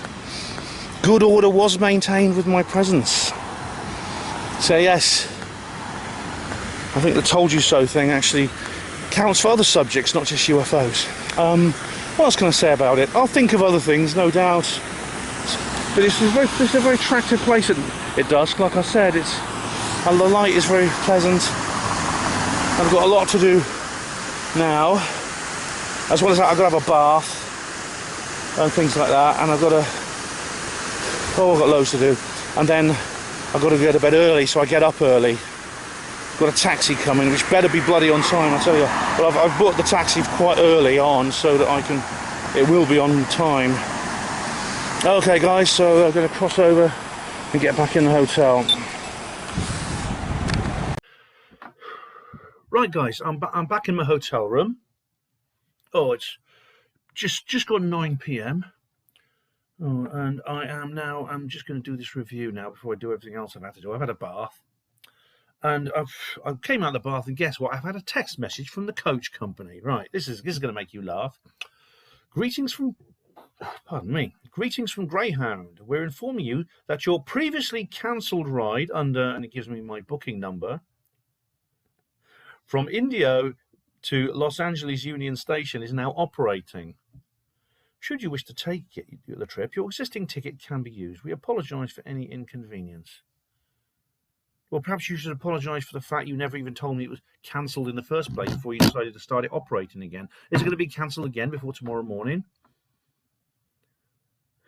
I mean, I'm going to have to start looking up contingencies like Amtrak, or maybe even going to Palm Springs and paying $100, $200 odd on a bloody plane. Oh, shit. Jesus. Hedgerow Bassett. Oh, goodness me. All right, anyway, let's get on with this, take my mind off it. Peter Robbins, as I said, did a very good speech talking about, which perfectly complemented the next one, actually, talking about the work of the Mars anomalies community and the various things they've discovered. For example, rectangular structures on the moon, bigger ones than any skyscraper on Earth. We must point out that the space agencies suppress this information. There's distinct evidence of censorship and covering up, airbrushing, partial airbrushing, fake data. What's more, this goes back to the beginning of space exploration. There's absolutely no doubt that the NASA and the Soviet Space Agency, and later the Roscosmos, have been doing deals going right back to Sputnik to keep this sort of thing quiet. You know why? Because of the Brookings Institute. There was a book as long ago as the late 50s called Somebody Else is on the Moon, addressing this. This is before the even space age. This is even before the space age. Peter mentions Hoagland and the Avery connection, and I think there are craters with lights in on both the moon and Mars. There's a ruined city in the crater on Mars, pyramids on Mars, very big lunar towers, and this of course harks back to the 2001 press conference with Carl Wolf and Donna Hare. There's something that looks like coins on Mars as well. Bottles, tinfoil hats, very appropriately on Mars. And something that looks like a jelly mold. There's also been a UFO photo taken on Mars, and other things such as a cairn, what looks like a copse of trees, and what looks like open water, lakes on Mars, which means that NASA, Richard D. Hall is right about them faking data about the atmosphere, because the atmosphere must be thicker than they previously said. And also they're lying about the temperature data. Mars must be a warmer place if liquid water is present on the surface. Most interestingly all, there are caves and doorways leading in underground, quarries. There's Cydonia, of course, the D&M pyramid. Cydonia, incidentally, was a coastal area billions of years ago during Mars's Earth-like age, or it may be a lot Earth-like now. There's like what looks like worms. I think they might be natural larva tubes. But there's evidence to suggest that some of this censorship has been bungled. For example, there are sort of like objects sticking out from behind it, like these black rectangular objects. This could be just incompetence, but it could be whistleblowers, as David Percy and Mary Bennett call them. If you watch their documentary with John Ronson, and they have standing stones like Stonehenge style. Peter gave a list of all these things. What looks like a grave, and of course the sedimentary Sasquatch. Now the skeptics made a big deal about how this was not actually a moving object because they took 2 photos of it apart. But it does look like a vaguely humanoid statue. Someone asked how big it was, and Peter didn't know. I think someone told me it was like about half-life size, something like that. If indeed it's meant to resemble a human being, which is odd because at the time Mars might have supported an organism that could create a sculpture like that. Human beings wouldn't evolve for, well, even life on Earth wouldn't evolve for about 1 billion years, and humans wouldn't evolve for about 2 billion. So that's remarkable indeed, unless we're missing something, and there's something else. Of course, there's the face on Mars, and all kinds of things like that. Is life still on Mars, someone asked? I think probably yes. But I mean, NASA might admit to like microbes or something, and they've already partly done this with that Mars meteorite that landed on Earth, but still, it's a long way to go. Jason, this is Sunday, by the way. As I said, Jason Martell talked about other things, canals. There's the Phobos craft. I mean, the Phobos was the last great Soviet space mission, and it was involved 2 craft that were sent to the Martian moon of Phobos. They both failed, which is sad because they had landers on them. It would have been brilliant if they'd actually landed on Phobos. But of course, very famously, the last photo taken by Phobos 2, both these probes were quite unreliable, and the first one packed up quite a long time ago. The last photo taken by Phobos 2 was what looks like some kind of elongated object, and there was also a shadow on the surface of Mars from something in space. Elon has promised to investigate the face on Mars. I hope he does, send his own rocket up there, in which case he needs to watch his back. And Jason Martell also talks about secrets on Earth, the Graham Hancock stuff, ancient apocalypse stuff like that. Very interesting. There's an overlap here between Peter and Jason's talk with Rich Planet. Both very interesting. Peter, to his credit, did a good talk there. Ross Coulthard. Now, I was predicting this would be the highlight, and it was very, very good. And Ross has talked a little bit about his background, and he started work on abductions, which is even other ufologists won't touch that. But and he says the phenomenon is deceptive. He talks about Jake Barber, because Jake Barber, of course, is a witness to a crash retrieval, but also he has had what you might call contact experiences, and he talks about something called Slide 9, which is some kind of, I thought he said that was. I haven't written it down properly, sorry. Psychotronic weapons, the Havana syndrome, and he thinks there are easier things for ufologists to study. In 1982, ABC News, ABC, that's an Australian network. There's an American one called ABC, but this is Australia, covered the Travis Walton case.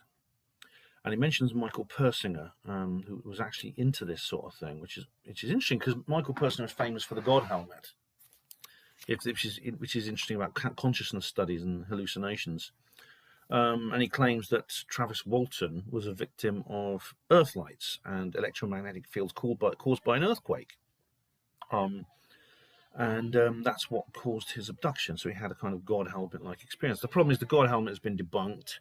You get the same effects from placebo. It's probably caused by sensory deprivation. Also, there was no earthquake in November 1975.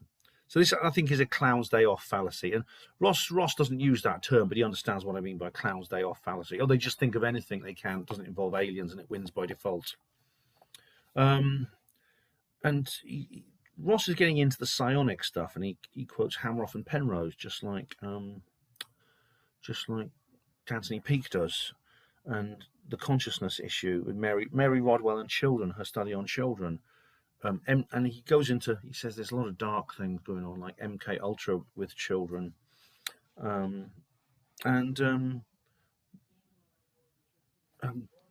there was this, it's kind of reminiscent of Stranger Things. And he also cites a Royal Navy sailor who in the early 1980s saw a UFO off the coast of Scotland when he was on board his ship. And later on he had like encounters, and he had this encounter on a train with this strange monk-like being. It's almost like a ghostly encounter, which is connected to UFOs. There was someone who had a near-death experience from a golf accident. I was joking when I was filling out my insurance form. You've got to pay extra if you want to go skiing, but you've got to pay extra if you want to play golf. So maybe golf is dangerous. What happened in this case was his friend accidentally whacked him on the head with a club while he was taking a swing. So it wasn't his fault. Oops, something in there. Okay.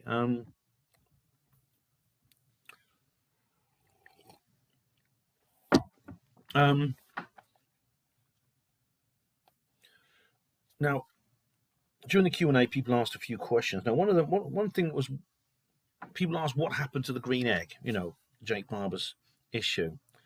And Ross, actually, he sort of shivered a little bit. He almost felt like he was about to cry. He said, Jake went missing for a week. I haven't told anyone this, but a couple of months ago, Jake went missing for a week, and we were going to trigger the dead man switch. That is if Ross has probably got... A lot of people do this, a lot of whistleblowers do this, not just in ufology, but, in espionage, more conventional intelligence work. They say, well, you can't kill me because if I have to call this number once a day, and if I don't call it, there's a massive amount of data that will hit the net, which you don't want you don't want to hit the net. You don't want to hit the internet. I've got a feeling this is what kept Julian Assange alive, actually, and Edward Snowden. Then Colonel John Bletch came on to the stage. It was interesting. And talked about how he said abductions were real, and he talked about the disappearing pregnancies phenomenon, which is something that affected Anne Andrews, Ellis's friend, and it's a very, very disturbing kind of, very disturbing kind of subject. And where is it now? Missing time and memories. And the mutilation phenomenon, things like that. Very interesting. And Ross talks about the Travis Walton abduction as well. And someone asked if these were future humans. And this is something that Bryce Zabel talked about. And his actual his movie was all about the fact that these were future humans and not us. They were not us They were not aliens, they were actually us from the future. Now, I dispute that for several reasons. There's several reasons to think that's not the case. One of them is the implausibility of time travel. Also, the lack of a biological resemblance to life on Earth, which is interesting. But that's a big subject anyway. Linda Moulton Howe was the next speaker. Now, she talked an awful lot. The title of her talk was why does the government lie about UFOs? Why is there this cover-up? She says it started in World War II. I personally think it went earlier. And she said that Adolf Hitler was close to the aliens and indeed employed Nordic aliens and hybrids, and thinks that Sylvia Ortiz was a hybrid Nordic. She does have that kind of look about her, but then that's kind of like the Aryan Übermensch kind of thing in Nazi Germany. She gave people status, but Sylvia Ortiz was a very powerful medium. She was almost like the German equivalent of Helen Duncan. And unlike Helen Duncan, they didn't put her in jail. The Nazis actually used her. Himmler connected her to the Ahnenerbe. They were very into the occult and things like that. And of course, Linda talked about William Tompkins, one of her star witnesses, and about talking about various things, aliens and stuff like that. She also has this, she interviewed someone from the DIA and the World Bank, and she calls them DIA and World Bank, which is the name she gives them, talking about underground and underwater alien bases, and that they bred humans from the earliest ages, as in ancient aliens type thing. There are insect aliens as well. and they've been having a war with each other on Earth for over 270 million years before dinosaurs even evolved, which is interesting. So we essentially are on this planet, which is like a battleground without us really knowing it. And she talks about the Vril Society and Edward Bulwer Lytton. Edward Bulwer Lytton wrote a book called The Coming Race. I can't remember all the details of it. He was an English writer, but apparently he was very influential on the Nazis. It included things like the swastika and talked about vril power and stuff like that. And she talked about that World War II was a proxy in this ET war. So it was similar to the various proxy wars of the Cold War, like the Vietnam War and Afghanistan. But it was fought over the planet Earth with the hybrids of the Nazis against the humans of the Allies. And then she brings up Project Aquarius, which is part of the MJ12 kind of tradition. And now I've heard of these secret documents. And it's basically, it describes these secret documents are like MJ12. And they describe a parallel secret UFO investigation project that runs parallel to Project Blue Book.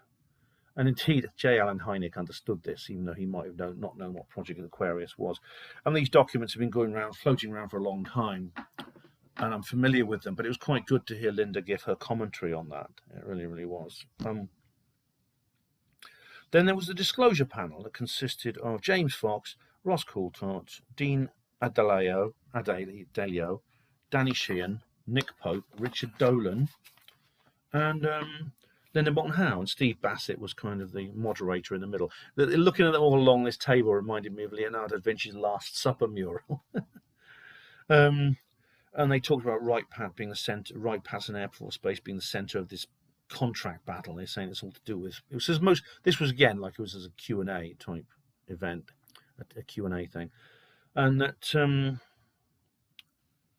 it's all about. And some people said it was basically a struggle to make money. I mean, at the moment, some parts of the military-industrial complex have accepted that disclosure is inevitable, and they're trying to find out how it can work to their financial advantage. It's typical, isn't it? Typical of a gangster capitalism. It's a struggle to make money. There's the new war domains, as Nick Pope said, space and cyberspace, and has disclosure stagnated? And then Ross said, "No, come on." Ross has often made this point. No, it's going perfectly well. It's just this is a process that has to go along. That has to take it has to set beyond a certain pace. Now, later on today, in fact, someone provided some information about how this pace is being very, very rigorously maintained by people within this community, to the point where they're even working against it going too fast.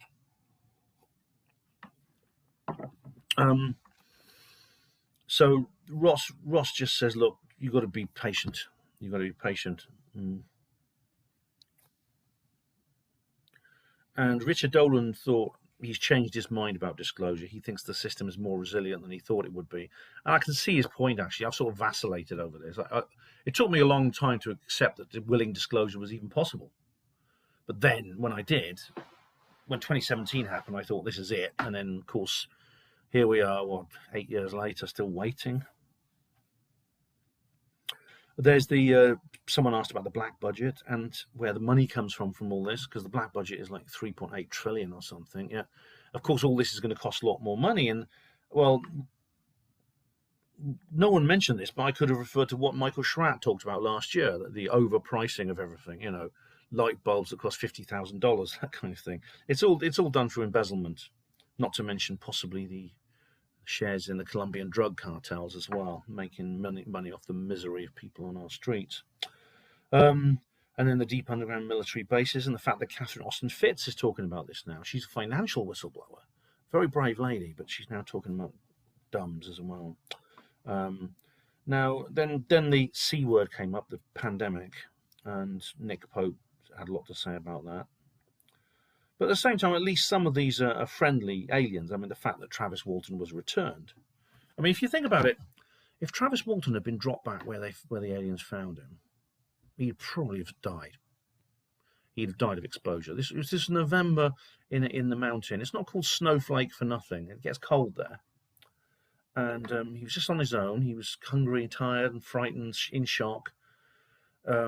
It's a long, long way from any civilization, and he would probably have died. They may never have found his body. The bears might have just eaten his body. As it happens, though, they dropped him on this road, and it was in this little depression, so they could get in and out without being seen. But they dropped him by the side of a road near Heber, the town of Heber. Very short walk down the hill, and there was a row of phone boxes. And again, the aliens might have known those phone boxes were there. So look, Travis, let's drop him here. He can just walk down the road and call someone. Which, of course, he did, much to the relief of his family. Someone asked if the lack of disclosure will affect the Constitution of the United States. Yeah, of course, definitely. Where have I got now? I'm going to go on to here. All right. I've got my notes in several different places. Right, here we go. Anthony, then we come on now to today and today's speakers. And there was Anthony Peake's Intensive, and he talked about all kinds of things. Some of it I've heard before, a lot of it was new. He said that the first, believe it or not, there was an article in IANS, in the International Association of Near-Death Study by Carl Janssen, which said that the first recorded near-death experience was actually long ago. It was 2000 BC. It was a report from ancient Greece about something that happened long before then, actually, and it was in ancient Greece, but it was about something that happened before in 2000 BC, which was before ancient Greece. I didn't know that. I mean, I know very well that the first recorded modern, or as you say, more recent NDE in the historical period was from 1805. What happened was a Royal Navy admiral was in a rowing boat, and they were sort of rowing between his ship and the shore. And he fell overboard. He fell out of the boat into the water, and the sailors on the boat had to get him back. Get him back into the boat before he drowned. Now he did nearly drown, but he actually had an NDE while he was underwater before they managed to fish him out. And he reports all the usual things. Tunnel of light. They're taken to the area, lovely garden, meeting dead relatives, big bright light full of love, that kind of thing. Very typical. Now, of course, NDEs really weren't a thing back then, because although Anthony said they've always happened, they have become more common in the recent decades, and that is because of resuscitation technology. Before things like defibrillators were invented, once the heart stopped, that was it. Stiff on the ward, but then that was it. You're gone once your heart stopped. But then when defibrillators came along, various drugs, they could shock your heart back into motion once it had stopped. Sometimes 10 minutes or more after it had stopped, they could actually bring you back. As a result, you could have started on the pathway to death and then be brought back in a way you couldn't without that technology. But then he talked about the migraine phenomenon. It's still a mystery, migraine. And his migraine, though, inspired him to, because he got this migraine aura where you get a strange,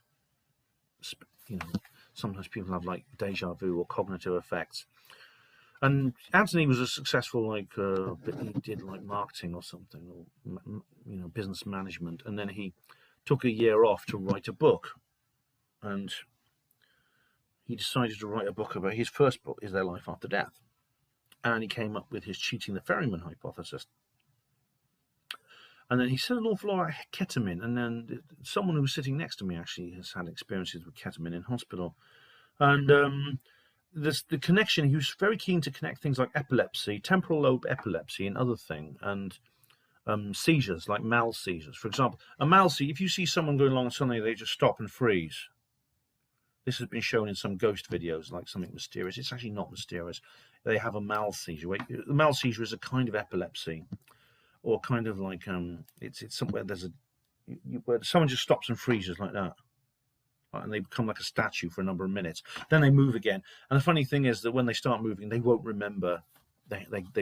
Inevitably, they never remember what actually happened during that period. There was one lady who actually did remember, and she said, "Oh my God, it was unbelievable. I saw this lady pouring out tea from a teapot, and it took It took years, literally years, for this tea to drop into the bowl. It's like time slowed down so much.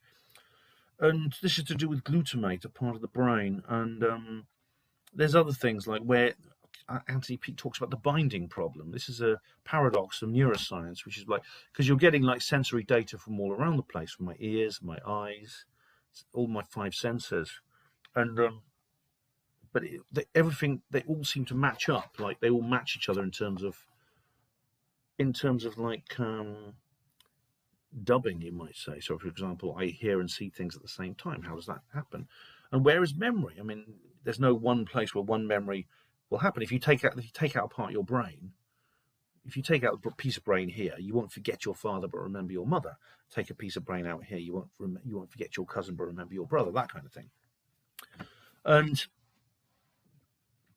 And then he talks about the ability to record brain activity, and then the work of Lakshmi Chawla,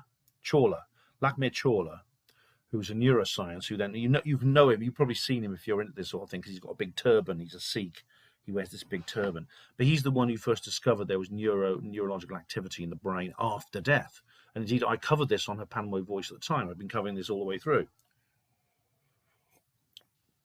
This then led to the work of Ajmal Zamar and the fact that he actually did an EEG on a dying man.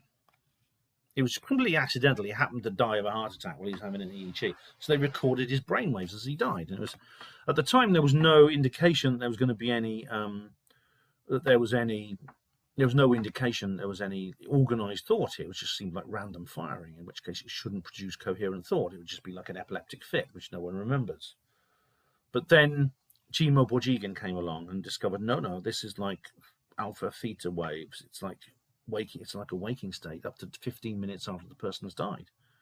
It's horrible to think that I was actually wheeling people when I was a hospital porter to the post-mortem suite to put them in cold storage, and inside there was a brain going, "Hey, I'm here. But anyway, and this is actually quite a regular event now. Skeptics have like jumped on Borjigan's work, and they've said, "Oh, look, there we are. We proved our point. Oh, suck it up, you afterlife believers. NBA wins." Borjigan herself has actually stated quite clearly this is a misrepresentation of her own work. In fact, I've done if you watch I did a HPANWO Voice article about this, but honestly, I've done a TikTok video about it as well, which is on HPANWO TV TikTok. So check that out. Most of you have seen it, I think. And he talks about the pineal gland and about how it's full of like little bits of crystal and stuff like that, which is interesting. The pineal gland has a very rich blood supply, considering its size. And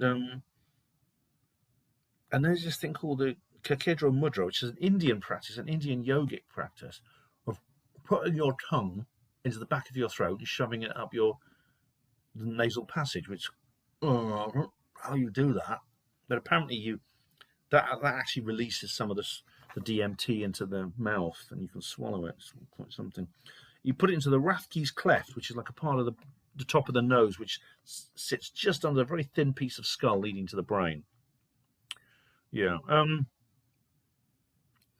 funny enough, the entities you see in like DMT studies know you're coming. So, for example, one guy took DMT, and then the entity, these machine elves, said to him, "Look, you shouldn't be doing it here and now. This isn't the right way." So the guy went away, came back for another DMT session, and he met the same entity and said, "Look, didn't I tell you before not to do it this way? I've already told you, go and do it another way." And then there's, of course, Rick Strassman's book, Death Painting, which is, Alex Gray's Death Painting, which is the cover of Rick Strassman's book. And this is all very close to the cheating the ferryman hypothesis, which Anthony Peake comes along. Oh, and he's discovered what he thinks. There's this thing called the Cave of Veri, which is near Piraeus in Greece.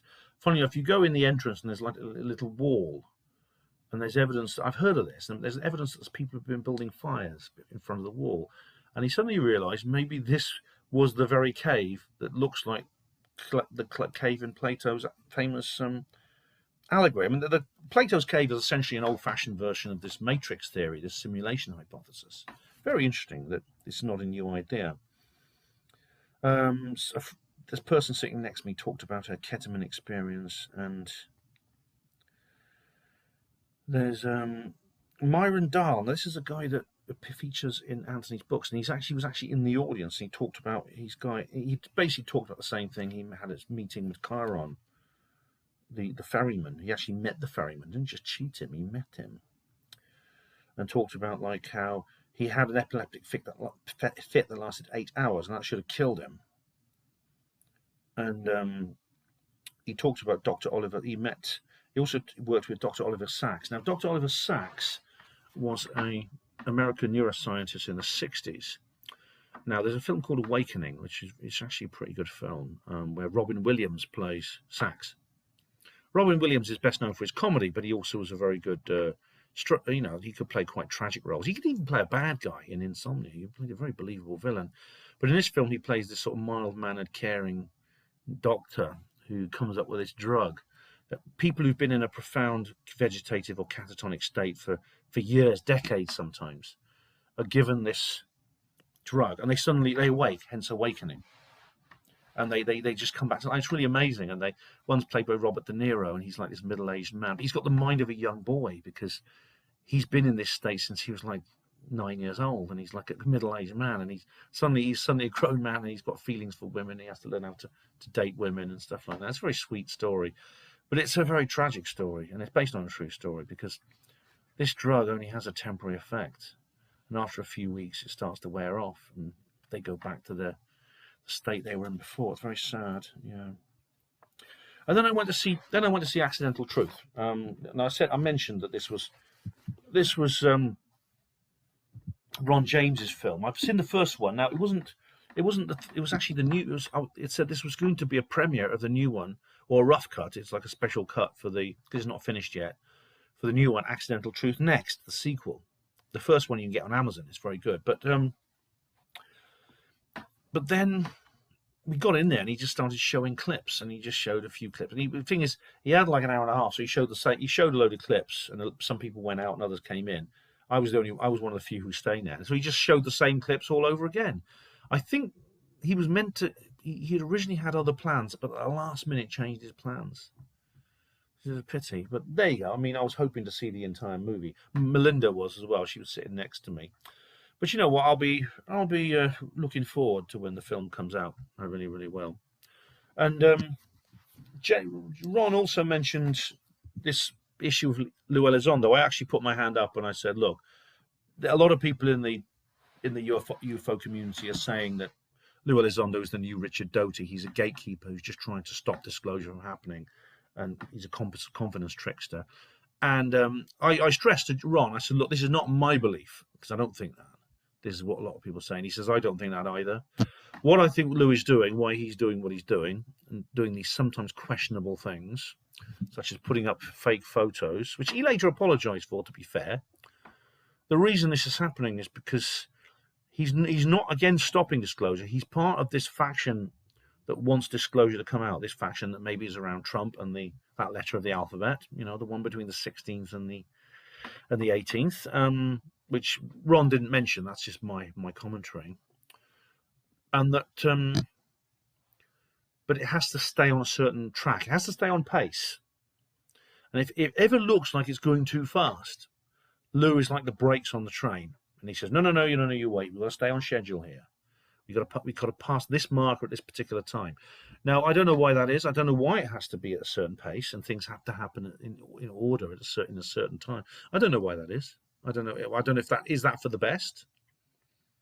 Maybe it's not for the best. But maybe I'm not saying that Lou is a shill, but maybe this method is not ideal. But anyway, fear not, my friends, fear not. I've always had good feelings about Elizondo. Actually, I don't think he's a shill, and the backslappers can go, oh, when you're naive, if you want. I don't care. But anyway, that was the final speaker of this particular conference, Contacting the Desert 2025. Good morning, ladies and gentlemen. I've just vacated the hotel after 6 nights. I'm now waiting for a taxi that's going to take me to Indio back to the Greyhound coach terminal. Booked it for a quarter of an hour's time, so I'm up early. So that's it. I've just got to now wait until he gets here. And that couldn't be a bit early, is it? There he goes. Yeah, he was right on time. I mean, he was just after I finished filming. He just turned up. Taxi early, about a quarter of an hour early. That's very impressive. That's really quite something. I don't think there's going to be anyone in here. Probably not at this time of day, but I've now got to wait for it to be. Really amazing if there was, but I doubt it. But I've got to wait now for a coach, which is not coming for quite a while. It's actually coming at 6:10. It's now about quarter to 5, so I've got over an hour and a half to wait. Now you might think, well, Ben, that's lousy. Why'd you do that? Why'd you wait off? Why'd you get here so early? I didn't get here so early. I did this because, in my experience, you can't rely on taxi reliability. But that's Oxford. This is Indian Wells, and so maybe it's different here. And as I said, generally road transport is generally more reliable in this country, the United States, at least what I've seen of it, than it is in the UK. That being said, there was the incident with the text message. Let's hope they haven't cancelled it in the night and then decided not to tell me again. If that's the case, then I'm really up Excrement Avenue.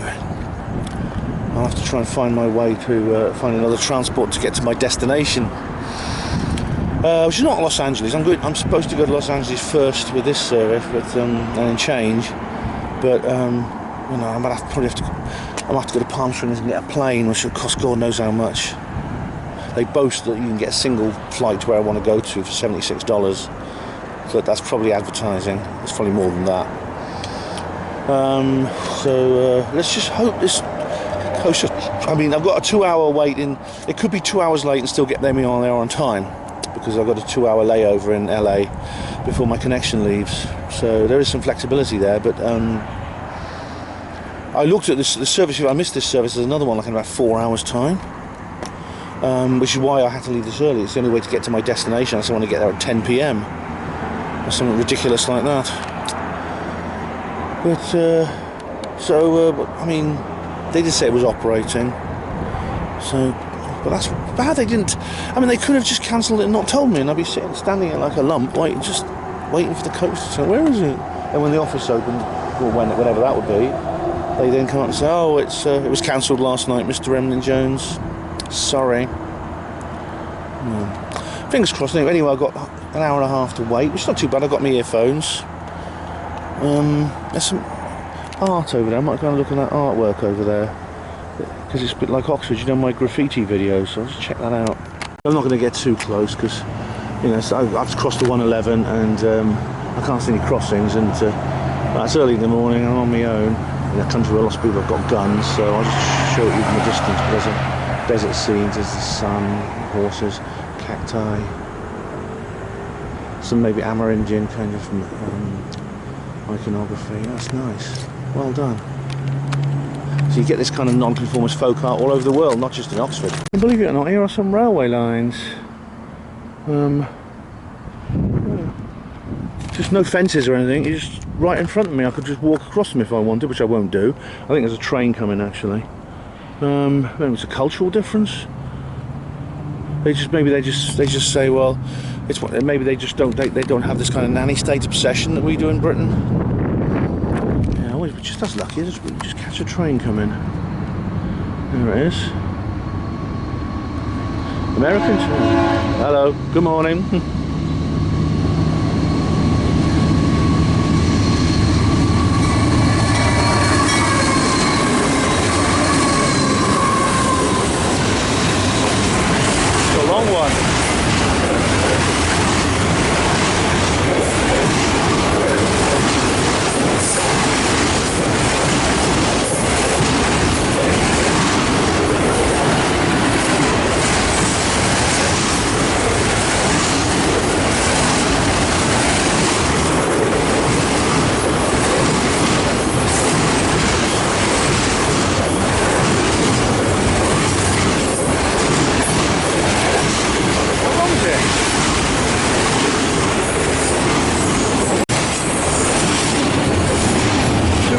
minutes now.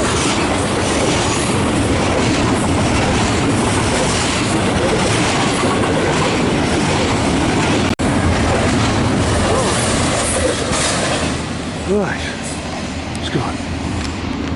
Now that's the biggest and longest train I've ever seen. I mean, it literally took about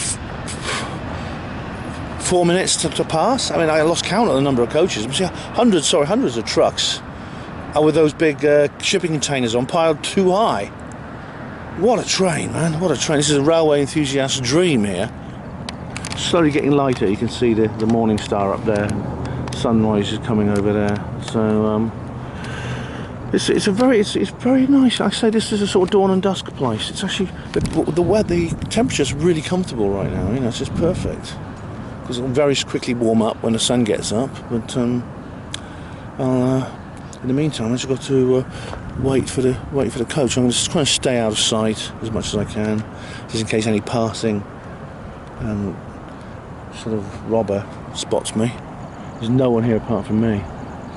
It's actually it gets quite sort of like concerning. Like if you got to wait for something, like a coach, and you don't know if it's going to turn up and that sort of thing, and you're on your own. It's when other people start turning up to catch it. It's good because you know you're not alone. You can talk to them about whether the coach is delayed or not.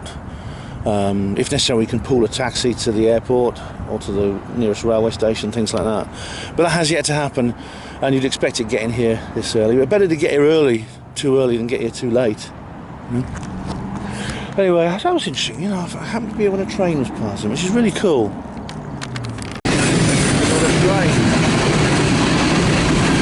There's a non-conformist folk art on the side of that.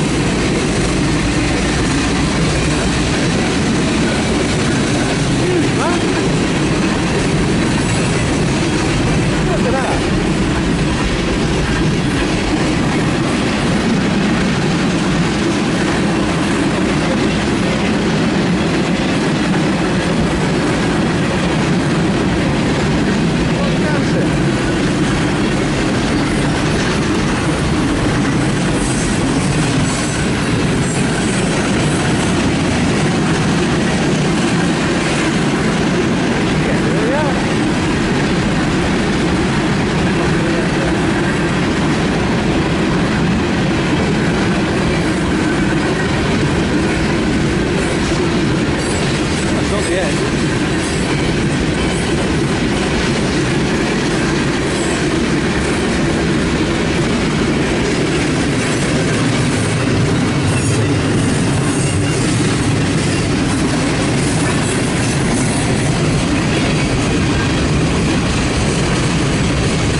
It's not quite as big as the last one, but as you see, there's a second loco pushing it. I mean, like the last one we saw, I didn't film it, but there was actually a locomotive in the middle, like between, and they had some wagons ahead and some wagons behind. That's amazing how big that train is. Incredible.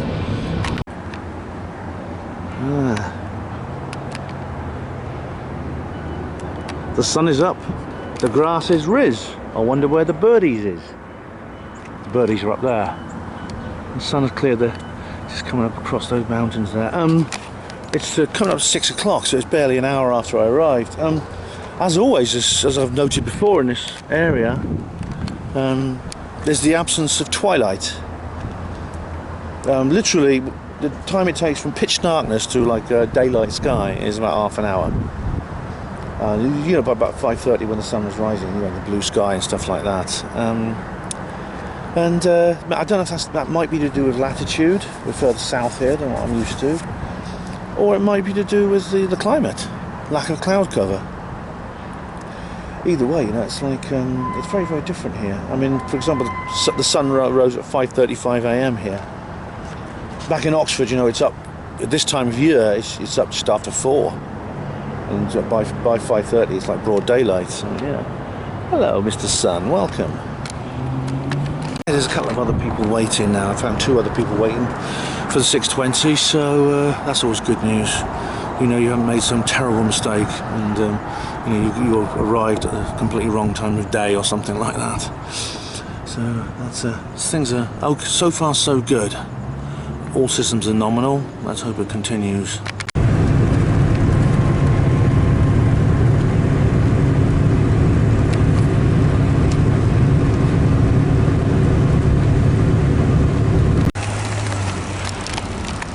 Well, welcome back to Los Angeles, and here I am outside the entrance of Taggart Transcontinental. Yeah, the coach arrived on time, more or less. Traffic was pretty good actually coming into the city. I mean, the traffic in Los Angeles is notoriously bad. Gareth kept telling me that. What can I say about? I've done 2 American coach journeys now, and so what do I have to say about American coaches? Are they as good as the British ones? No, they're a lot worse. These various coaches, Flixbus, Greyhound, etc. They are what can I say about them? They were dirty, smelly. A lot of it was quite dated, like the seats were worn down. They had stuffing coming out of them, things like that. The toilet is tiny, stinks to high heaven, and is overheated. And there was no toilet paper on this particular journey. So it's nowhere near as good as National Express or M Megabus or anything like that. And what's more, it should be, because American road journeys, as you can probably guess, are an awful lot longer. That particular coach was on a journey far longer than any would ever be you could actually do geographically in the UK. It'd come all the way from Texas, and if you look at where that is on a map, you can well believe it must have left a couple of days ago. And there's only like 1 hour stops for meals and things like that, so they change drivers and they just go through the night. So the passengers are expected to sleep in their seat on the coach. They don't stop at motels. They're expected to sleep on their seat in the coach. And the people seem quite unruly. I mean, there was this incident. The guy was just after we got past San Bernardino. This guy, I could see, he was just sitting over there opposite, really, a bit further down. And the coach just about to leave, and I could see he was lighting up a bloody spliff. He was on this, and I can immediately smell it, and so could the driver. And she jumped up and started. She came towards him, and he was like, he put it out very quickly on the floor, but she had a go at him, and he was shouting back at her. He was yelling back at her. I don't know what they were saying because it was all in Spanish, but I could guess what it was. He was trying to smoke marijuana on the coach, and it's not allowed. Why don't you just get some gummies? Anyway, I've now got to wait an hour and a half, or just over, and then I'll get my coach to my next destination. So I'm going to head back to the Pistorius Plaza and just find out exactly what bay I'm going from before I do that. I've just got a little short rest stop. I'm thinking of going and getting some coffee or something, but then once I start drinking, I'll need the toilet, and then I'll have to use those horrible smelly toilets. I don't want to do that. So, like on a plane, I'm going to dehydrate myself for this journey. I'll make up for it when I get there.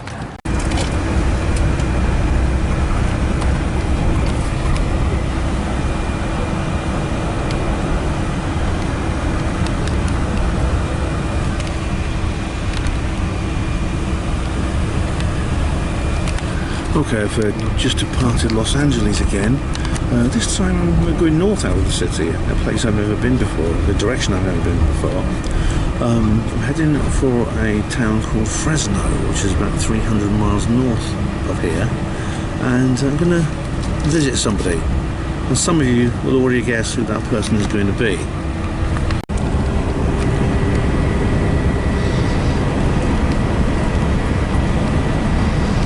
These roads remind me very much of the film Duel, Steven Spielberg's first movie, which I believe was filmed around here somewhere. It's actually raining. Never seen it rain in the US before. Alright everyone, now this is Fresno. That's an interesting piece of architecture and decoration there. I like the colours.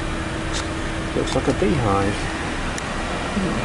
Sorry, I'm just recording. Hey, I'm here with Terry Joyce. You recognise him, don't you? I just arrived on his coach, and I've travelled a long way to see her, and she's finally here. She's filming me too. It's really good. Yeah. So, oh, great, it's brilliant. Okay, Terry and I are now driving to a place called Tipsy's. I've just checked into the hotel, which is like not far from the bus station.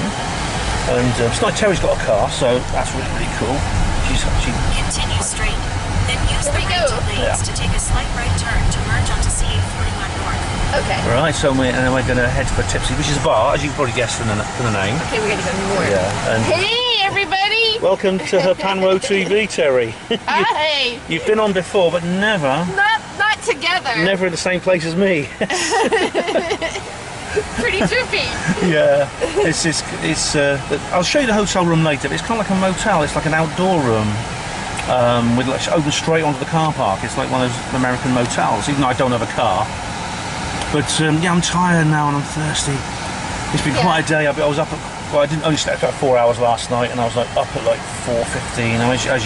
As my viewers saw, you know, you see, but the taxi was good, so I got there early. I got to Indio early, so I was like sitting in this place watching trains go past for like an hour and a half. But better too early than too late. So now I've made it. So, and that's a relief. It's a relief. It's great to see Terry for the first time in real life. And I'm relieved to get got here without any further hassle or hitch-ups. Alright, that's like based on the Mexican Day or the Death. Terry and I are in this place called Tipsy's, the Z. And I'm just going to have my first Clamato and beer. So, never had one of those before. I don't know what they're like, but I'm going to find out. This is beer Clamato. There's a cauliflower in there, which I've already eaten. There's some olives, and this thing's right. It's called chilada. Chilada. It's like a Mexican drink. It's made of these little. This is spicy right here. Yeah, these little bits around the rim are like really. They are spicy. Yeah, and it comes with beer, so you can add beer to it if you want. Yeah. It's not bad. It's not bad. It's not bad. So I've got this as well because I need something to boil it with. Good morning, everyone. It's Wednesday morning here in Fresno, California, USA. I'm now going to give you the traditional room tour. Now this is the room I'm staying at here at this La Quinta Inn here in Fresno, and it's, I'm not sure it's a room tour really necessary. I mean, there's the dustbins and the bed. They always have big beds in hotels. Like I think I'm going to have like 5 women in the bed with me, chance to be a fine thing. But there is your, I actually used a plastic cup. I'm not having the coffee, but I did unwrap a plastic cup, which I've been using for water. I do hope they don't charge me $1 for that. And here is your course, your Rosemary Ellen Guiley mirror to the other world, or portal to the other world, which is a mirror. There's another one there in case the jinn can't come out this one. They always come out that one. And let's have a look at the bathroom. The bathroom is a bit strange. There's a flannel. You get your soap here, but there's no hot water, which is a bit annoying. No hot water coming out of that. The bath again, psycho shower. Where is it? The switch. The light switches are here, so you've got to put them on there. It took me a while to work that out. As usual, psycho shower, small bathtub, overfilled toilet bowl. I could do these room tours very quickly, couldn't I? And TV, which I haven't used. Now, the most unusual thing about this particular establishment, this hotel, is you probably guessed by the light coming in through the door. I'm outdoors. It opens straight onto the street, onto the car park. The street is over there, next to where the Tesla electric truck is. Yeah, Terry's on her way actually, she's going to come pick me up. So nice, it's a lovely morning here, but yeah, it's not very secure, I would say. It's not all that secure. So, yeah. So that's it. So that's a bit. It feels a bit unnerving with the door opening straight onto the street. I mean, that's a typical American motel. That's its format. But so I suppose I'm getting in with the traditions of this country. But anyway, I mean, this door's. The door, by the way, I've had a lot of trouble opening it. It takes you about 3 or 4 times putting the card key in before it'll actually open. And I had to push against it and force it slightly, and it was. I can't wonder if maybe the door is very easy to force. I mean, it feels like it's made of. I mean, these walls feel like they're made out of Kleenex and spit. I mean, I can hear the showers going next door. So this is not exactly a very fortified location, but well, there you go. I've just had the first of 3 nights here, so well, I'll make the most of it. So, but anyway, I'm just waiting for Terry to come here, and then we'll head off for whatever she's got planned for today. Right, ladies and gentlemen, with Terry here. It's a lovely morning, and we're heading. Well, Terry's viewers already know this, but we're going to do a live stream on her channel, and she's going to introduce me as a surprise guest. Because it's going to be quite funny, because people are used to seeing me on her channel, but they never see us together in the same place. So it's going to be. I think you've got an exclusive there, Terry. I think your viewers will love it. I think they'll love it. I think so. Yeah. I really do. Yeah. Yeah. Sorry, carry on. Hey, and then if you want, you could even stream on your channel. Oh, cool. But that's. I mean, I'll be okay now. I'll leave it on. Do it on yours, and I can always copy it to mine. You know, okay. Nice. I'm doing like a video reportage anyway of this, so well, that's the thanks. Did you bring your computer? No, it's back at the hotel room. Okay. Yeah. But you know, we can always stream on your channel tomorrow. Oh, thanks. Well, I'll see how it goes. Because viewers, HPANWO TV viewers, you probably recognise this wall, don't you? But you don't normally see it on my channel. This is Terry's. This is where Terry normally sort of streams from that kind of angle, don't you? Well, I can even put the lights. These lights stopped working. I have to get them replaced. Oh, okay, which is kind of a bummer. But now I'm gonna actually do some new lights. I was gonna maybe make them go all the way around here. There's like those little tape ones, and they can do the different colors with it. But this. Oh, nice. Yeah, so here's these ones, and then they have to get usually to be on the one where it just is stays the same, because I don't want to have anybody have an epileptic seizure during my broadcasts. Right? This is kind of like the making of documentary feature here on the Terry Joyce channel kind of thing, isn't it? Right. Yeah. Yeah. But this is so good. It's so cool to be here in this room, and. Well, some of you will have seen by now, but Terry and I are going to do a live stream in a minute. And though, if you go to her channel, it'll already be up there, so you can go and check that out if you want. Absolutely. It's brilliant. And this is the second part of Terry's studio stroke home that you'll have seen on her channel. You'll all be familiar with this angle where we're looking down the kitchen worktop at her door. And again, it's great to be here in her studio.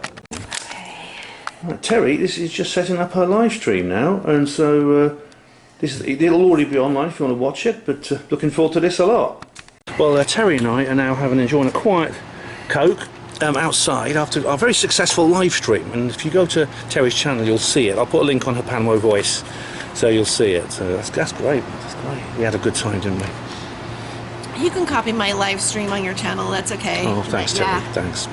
Yeah. That'd be nice to do. Yeah. I might even include it as part of this. Yeah. This feature. Yeah. Yeah. Cool. Definitely. That behind you see there's this swimming pool. It's a water polo pool actually, and this is where the students and they have like a volleyball, and there's a gym. So there's everything here for.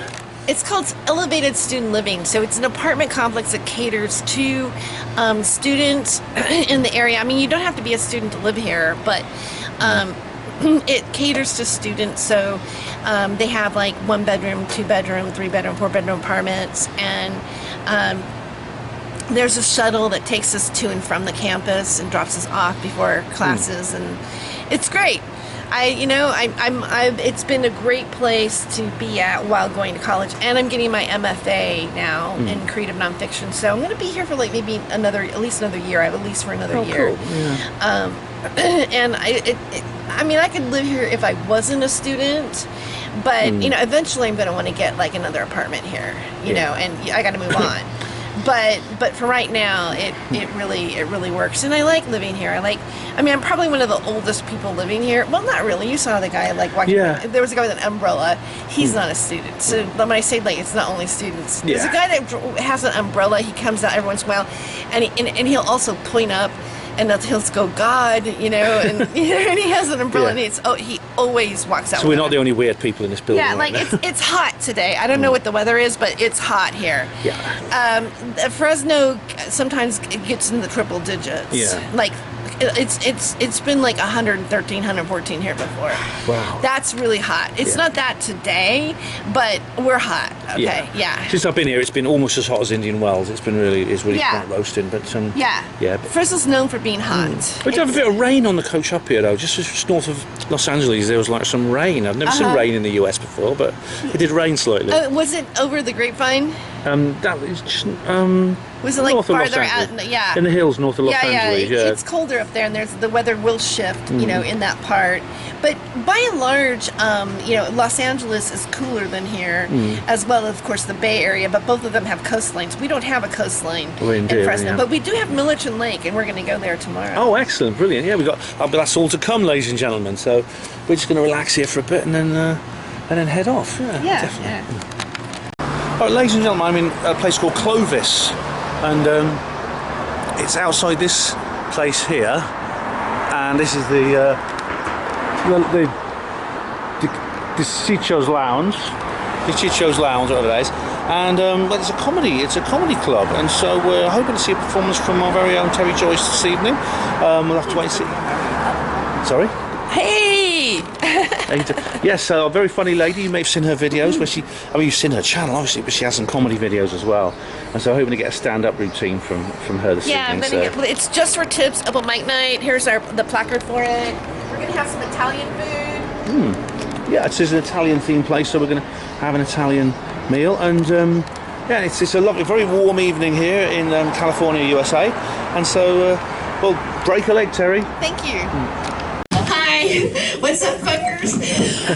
Okay, I am super happy to be here today, and you know, I went to the ATM before I got here, and I suggest that when it has the choice to do it in Spanish or English, I suggest you do it in Spanish. Because your account balance will look much better in pesos. It's like I'm rich, I'm going to the Chicos. I'm wearing my alumni t-shirt. I just graduated from Fresno State. Thank you very much. Yeah. I'm 62 years old. I went back to college and got a degree in digital journalism, and I graduated magna cum laude, which is really great. And but yeah, it's interesting going back to school when you're older, because you know I can with my student ID I can ride the bus for free and get a discount, senior citizen discount at Denny's. So it's like a win-win. Thank you very much. Yeah. But you know, I'm an older woman, but you know, and you know, sometimes when you're older, you're like, well, I maybe don't have as much game as I used to, but I still feel kind of pretty, like I might be attractive, because I was at Walmart the other day, and this guy, he was like smoking a cigarette, and he's looking at me and he goes, "You really don't look like a hooker." And I'm like, that's because I'm not. I give it up for free. I'm a big slut from way back. Any other sluts in the crowd, raise your hand. Yay! And you're on your first date. Score, dude. You're getting it tonight. Boom, boom, no. We're supposed to wait, though, right? Yeah. You know, I think sex is kind of weird, right? And I remember, like, the first time, like, I would be, like, making out with, you know, like, early on in my sexuality, and this guy, he would say, you know, he wants you to touch him. It's like he called it he. Like it was a little person or something. And I go, this is really weird, but it kept happening, like, over and over again, like 4 times a day, like, he wants you. And I don't know about any other women out here. Like, I've never named my thing ever. Like, I never went, she wants you. My mother wants you. Give me a smoke, you know. Oh, look, it's smoke rings.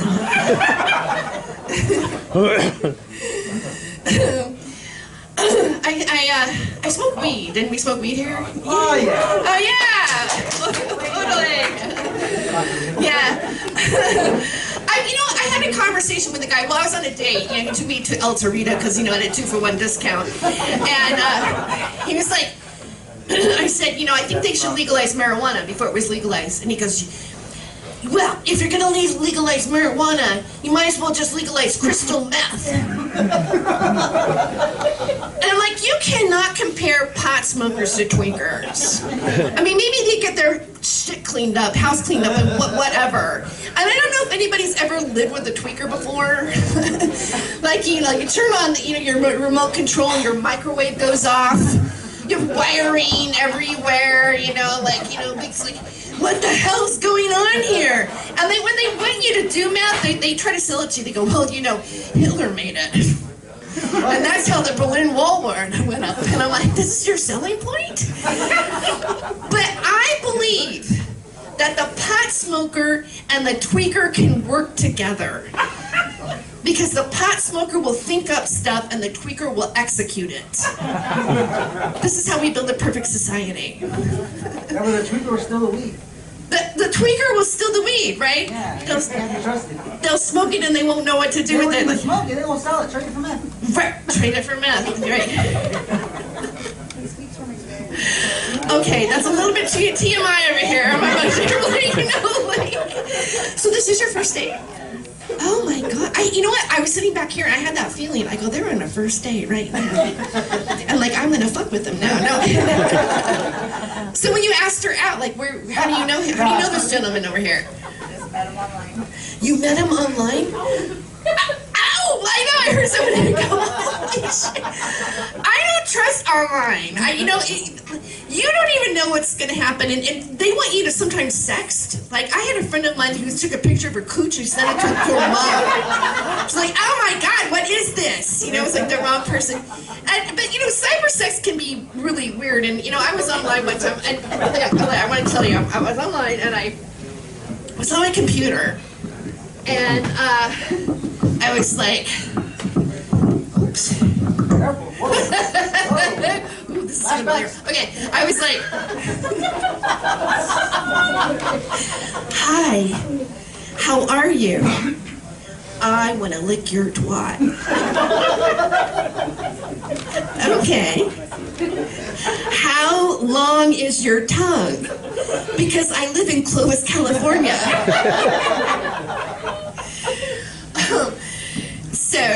And they're like, how big? Because they go right for the juggler. Like, how big are your jugs? The left one is 26 nearly B. The right one is 36 double D. When I'm on my period. Period. Do the drapes match the carpet? No. I'm smooth like Flipper. Smiley face. Are you horny now? Of course I'm horny. I'm Catholic. Are you touching yourself now? I'm like, okay, how do people type and touch at the same time? Like, what is the guy doing?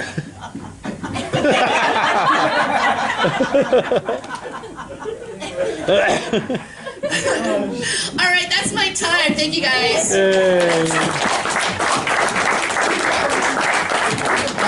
I'm Terry Joyce. That's a good shot there, yeah.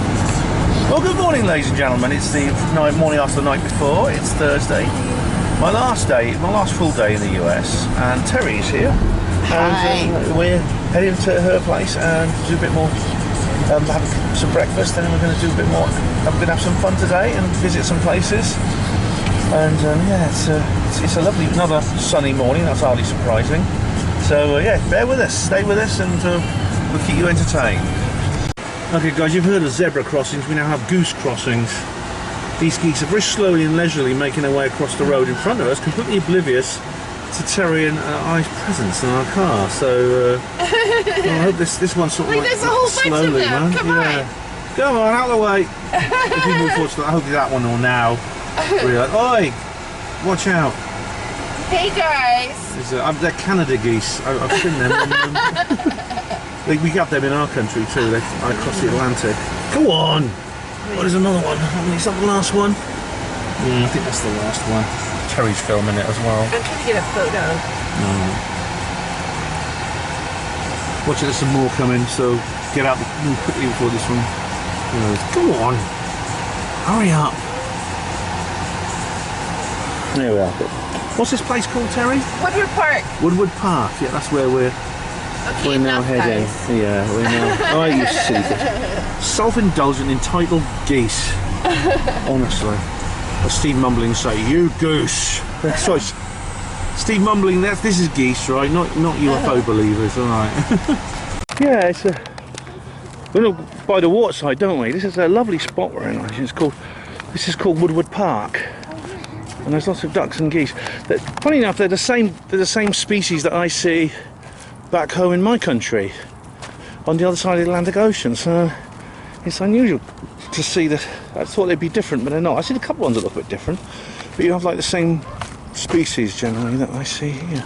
I see back home. We've got a very friendly squirrel here who wants to come close to us. Oh, he's turned his back now. He's a bit camera shy. Hello there, Mr. Squirrel. We've only got Coke to drink, but I think he thinks we might have some snacks. We're going to feed him. Oh, what a cutie. Terry and I are now going to do another live stream on her channel. I'll be uploading these as recordings. If the Wi-Fi works. Yeah, fingers crossed. I'll be able to do it. Try. These ducks are different. I've not seen this type before. We don't get these in Oxford. I don't know what but there's these squirrels. That's a big. Look at the size of that squirrel, man. Big fat bastard he is. I'm not going to be able to go live here. Oh, well, I have to. this is lovely, isn't it? This is just perfect for the weather. You know, you got like this huge lake. I just stepped in geese poop. Oh, Lovely. one of the people are taking your shoes off. You know. Oh, that's what you get when you like take your shoes off. You walk in, you walk in geese poop. Yeah. But this is just, it's like a little nature reserve, a wildfowl sanctuary here. It's really, really nice. It really is. It's really friendship garden. Yeah. And this is a place that neither of us have been to before. So right. It's the first for even though Terry lives much closer, she's never actually been here yet. So right. It's quite interesting to see this. I'm kind of excited about this. It's a Japanese style garden just through that gate there. So friendship garden. very nice, yeah. So I'm looking forward to seeing this. Yeah. Yeah, me too. Let's go in there. Get a load of these koi. I like to heckle fish's big brother. Lizard people. Yeah, nice. Very pleasant. This is a lovely little pond here in this garden with a bridge there, you see. And yeah, oh look, very handsome. Oh my God. Yeah, I know he draws attention, but I couldn't help looking at these Tony Goslings. Hey, Tony Gosling. Get off the stage, no. That's a nice one, isn't it? Look at that peacock. Wow. Yeah, very smart. Very handsome, and he knows it, you know? I want to take a picture. No commentary needed on that.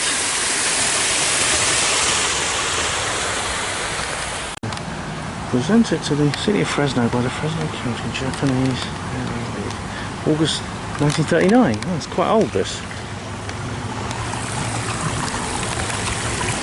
This lake, I think it's a part of the lake that we were looking at earlier. Yeah, it's all part of the same lake. Yeah. It's another side of it. Yeah, we're looking to find a different side, yeah. There's this lovely forested bit. I mean, they've got these pathways. You're not allowed to step off the paths, but you don't need to. I mean, you can see everything from here. There's like monoliths and things. There's a big main road nearby, unfortunately, but it provides a bit of noise. But still, it's got a lovely atmosphere. There's a Japanese word that can't be translated into English that means what the sun looks like when it's poking through the leaves of a tree. And if you know what that word is, please let me know, but it's untranslatable, but I'm looking at it right now. Wow, nice. Terry's got a better camera than me. I don't mind. But that's a lovely shot, that is. Oh, you handsome devil. Yes. Hey. Very nice. Hey. Look at that, man. That's when a peacock is at its finest.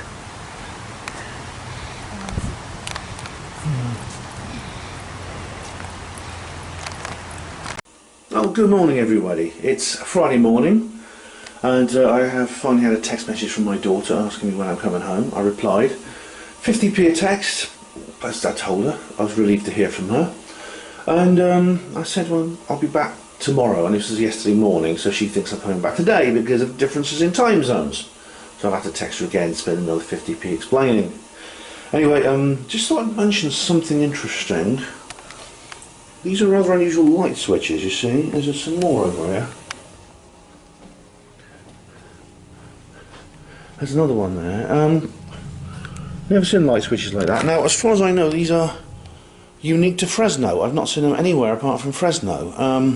It's not just this hotel room. Terry has light switches like that in her house, and maybe that's just something that is literally unique to this location, to this particular town. But it's these little things, you know, what makes travelling fun and going to somewhere new fun. Just tiny little details like that. Anyway, here's this hotel room. Oh, by the way, I managed to open the door last night. It's amazing. I God knows how I did it. But the night before, I had to get the concierge to come and do it for me. God knows what. And she was like showing me how to do it and all like that. And she did the same thing I did. So I don't understand why she, you know, said, what are you doing right? Oh, I'm doing wrong. That kind of thing. Alright guys, this is the bit you've all been waiting for. The souvenirs. What have we here? We have my razor there. These are my reading glasses. I've marked them with an R so I know which one they are. That's my train ticket, which I'm going to need today.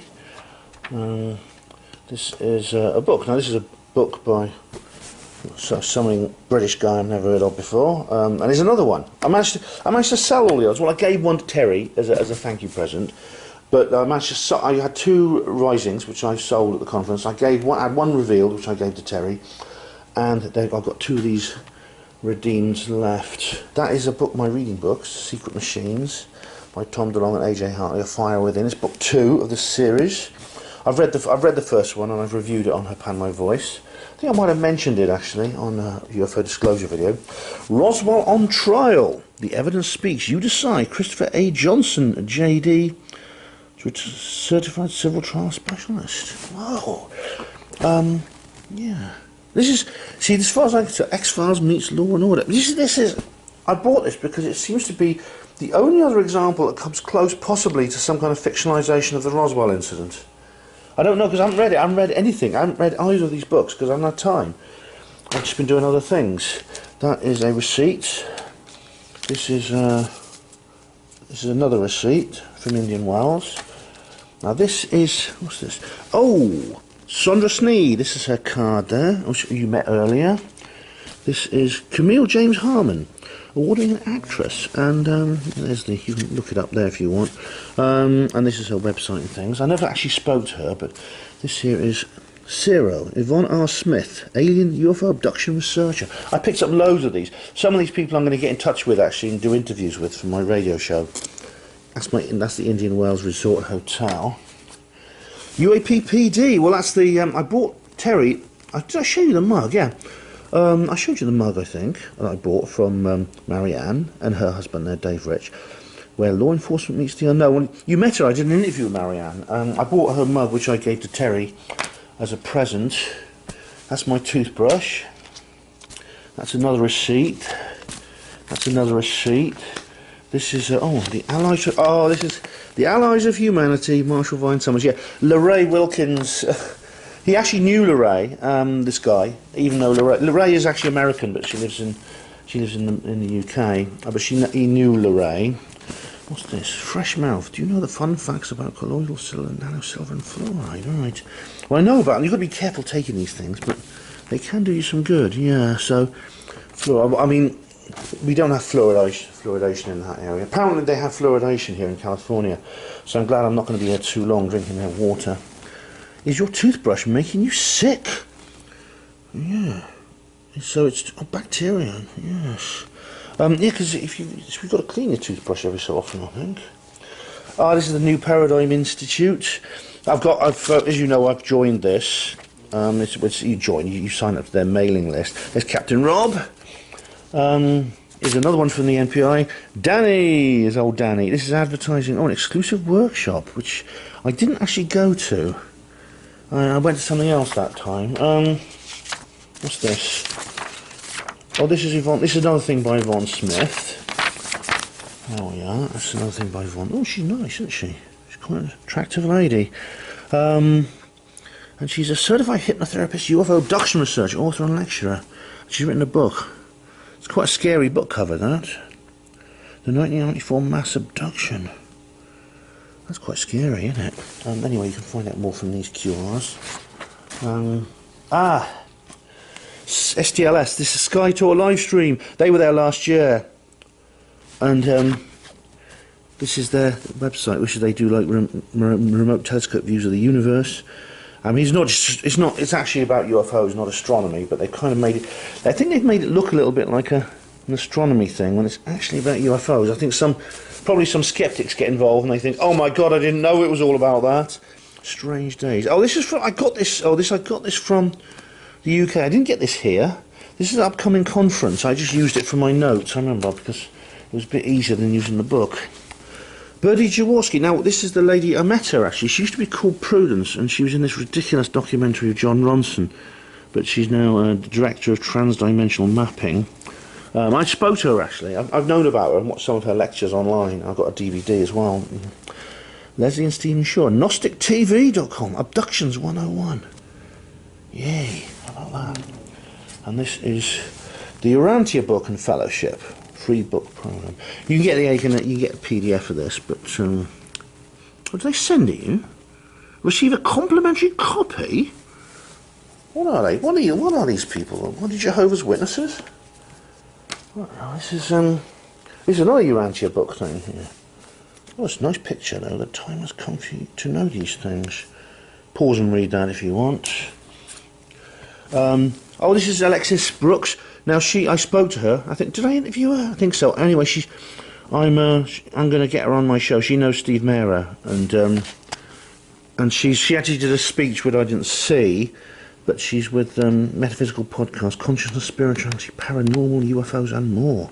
Yeah, she's going to be an interesting guest, I think, and Steve recommended her. I'm just going to turn the camera away for a moment because I think this might be something I don't want you to see. Oh no, it is. The novel Replicants. Oh right, yeah. This is old guy. There's this really old guy with a hat. I met him and spoke to him. I almost bought his book actually. You get the free ebook there. I see there's the QR, but it's called Replicants. They're from the Bermuda Triangle. They're already among us.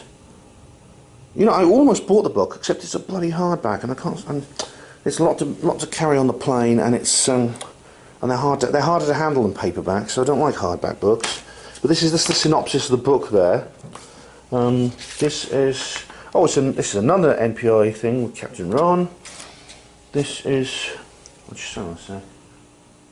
Oh, this is Danny Sheehan. Full disclosure, private VIP viewings, a video podcast about UFOs. Oh, that's a Danny from behind. All right, I missed that bit. Never mind. You can't see everything. That's the thing. The space between the space. Anthony de la Vara. Forensic imaging. And that sort of energy and non-world dimensional beings. I'd like to see that, but again, you can find out more from that website. It's Danny Sheehan, advertising Danny Sheehan's talk again. My Paranormal Life. Dan Harari. Oh, this is his other book, yeah. He's written another book. Yeah, Dan, of course, you met. He's one of the founders of the Hollywood Disclosure Alliance. MV, Michael Vinn. Lucinda Ruiz Moral, Boss Mom Moral Vinn, Intuitive Solutions. All right. Illuminati Owl with a pyramid inside it. This is Sondra again, I think. Yes, it's another card, slightly larger card for Sondra. This is my ticket to Contact in. Can I show you this? Yeah, I can. Contact in the Desert. That is my ticket, which I took with me. Skyfire Summit. Right, this is marking the 50th anniversary of the world famous Travis Walton incident.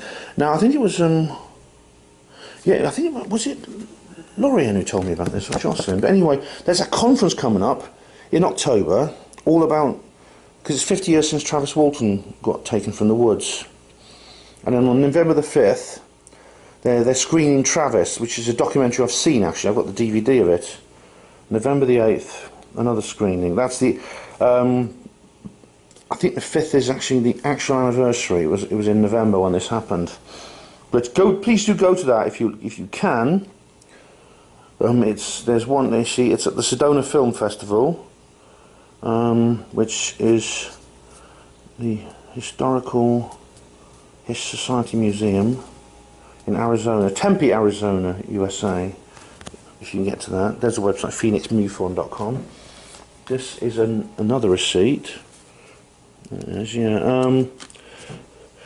What is that? Oh, it's for the restaurant. Yeah, that's for the restaurant. Let's have a look what we've got here. This is my moisturiser in its already in its plastic bag for the airport. Now this is a real souvenir. Now I mean this is kind of a joke, these souvenir videos, but that's a real souvenir. Contact in the Desert. That's my wristband, my gold wristband, which allowed me entry. These are 40 Times. I bought myself 3 copies of 40 Times, which I didn't read, like the books. And here is finally, you've seen this before. This is my program for this. So, bought lots of reading material that I didn't read. There you go. And what have we got here? What else? Where's my? Oh, something else I've got. Here it is. Let's move over. This is. Now that I won't open it up, but there's just some Aromaco in there, which is a deodorant. It's kind of like a. It's nice. It's very nice smelling deodorant, which I'm wearing. Don't look at me like I'm some kind of baggy trousered ballet enthusiast. I want to smell nice. Is that a problem? This is my camera charger. I've got the US adapter attached to it. So that's because I've just been using it. This is my phone charger, which has the same thing. I got 2 of these because I bought a second one at the airport in London before I left, because I thought, because once you're in Indian Wells, you're basically stuck with what you've got, because the nearest grocery shop is like a mile's walk away, and in that weather it's just not doable. So I bought 2 of these in case one of them failed, because I'd really be up shit street if I didn't have a charger. I wouldn't be able to charge my camera and other things. And that's my laptop charger. And that is this particular adventure's souvenirs. Oh my god. Calling number 6, calling number 6. I'm running down the beach, it's going to get me. Okay, we're having this breakfast here in Lucy's. It's a Mexican restaurant. They serve breakfast before I get the train home. And they've got like a sun disc. This is, you remember the 2012 phenomenon? They got it here. This is... I haven't seen one of those for ages. Calendar. It is, yeah, the 2012 thing, you know, when the world is supposed to change. Oh, I didn't realize that was like. We used to paint those when I was in 6th grade. When I was 6th grade, we had teachers who were teaching. Okay, Evan, I'm on the station now. It's the first start. It's the beginning of my journey home, which is Fresno Station. Just waiting for the train, which should be here in about a quarter of an hour. And I'm just Terry's here, and we just had a breakfast in the last place you saw us. So, yeah, time to go back to the real world, where I can't, so-called real world, where I can't be normal anymore. Oh yeah, well, welcome on board this American train. It's an Amtrak train. It's the first one I've been on. It's kind of like it's bigger and more comfortable. It is a lot bigger and more comfortable than British Rail, I'll tell you. And so it's the opposite of the coaches, which are small and pokey and smelly. This is clean, it's big, it's sophisticated. The aisle is about twice as wide. And I've had my tickets down. When they stamp your ticket, they don't do that. They stuck this on my seat. He looked at my ticket, he scanned it, and he printed this out and put it on my ticket seat check. That's what it's short for destination. So, I mean, that may be just to tell other ticket inspectors that I've been checked, and I think that's what it's for. There's nothing like that in the UK. It's all general seating, there's no first class. But honestly, these seats are big and wide. I've got my headrests and stuff like that. It's really nice. And so I've got like about a 2.5 hour journey to Bakersfield. And then there's a replacement bus service. Yes, they have them over here too, so yeah. And as you can see, Ross Coulthard and Bryce Sable have advertised their show everywhere, even in the field of graffiti here in California. I'm passing one of those big long giant trains that I saw the other day at Indio. I don't know how long this is going to be. These. So this is Chex Mix snack. There's no one sitting there. Looks like shredded wheat and a few other things. And a bottle of water. And, it's completely free. You just go to the end of the coach and there's like a little shelf and you just pick it up. There's two. They call them cars for some reason. So yeah, the coach or carriage is a car. I don't know why, because people get the train to get away from cars. By the way, I might be a little bit subdued on this part of the video. So don't worry about it if I am. There's a personal reason for that, which I don't want to talk about. But it'll pass. It's nothing major. I'm feeling a bit down right now. But I'm sure I'll cheer up. There's a lot to see here. I'm enjoying the view. Okay, this is something else that British trains don't do. The announcer is acting as a tour guide. Somewhere over there, there's a famous historical site something to do with the Civil War and Emancipation, and they just happened to mention it was there, and there were some trains that stopped there and did historical tours. So yeah, I don't know what it is exactly, but Allentown, is it Allentown? It's over there somewhere. Right guys, I'm at a place called Bakersfield. I came through here on the way up on the Greyhound, but I didn't really stop to film. I'm getting something which is a very British thing actually, a replacement bus service. Oh, this is actually a permanent one. It's not just because of railway works. It's actually because there's high mountains where they never built a railway over. So there's a permanent replacement bus service between here and Los Angeles.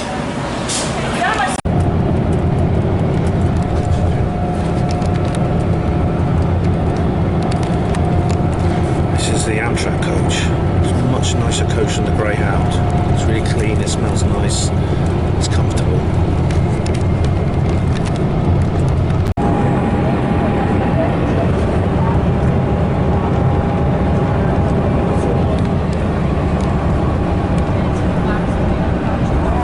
Let's go to Mountain Palace. Well, welcome to Los Angeles for a third time. I'm back again. This time passing through for the last time on this particular expedition. I'm trying to get the coach to LAX, the Los Angeles International Airport.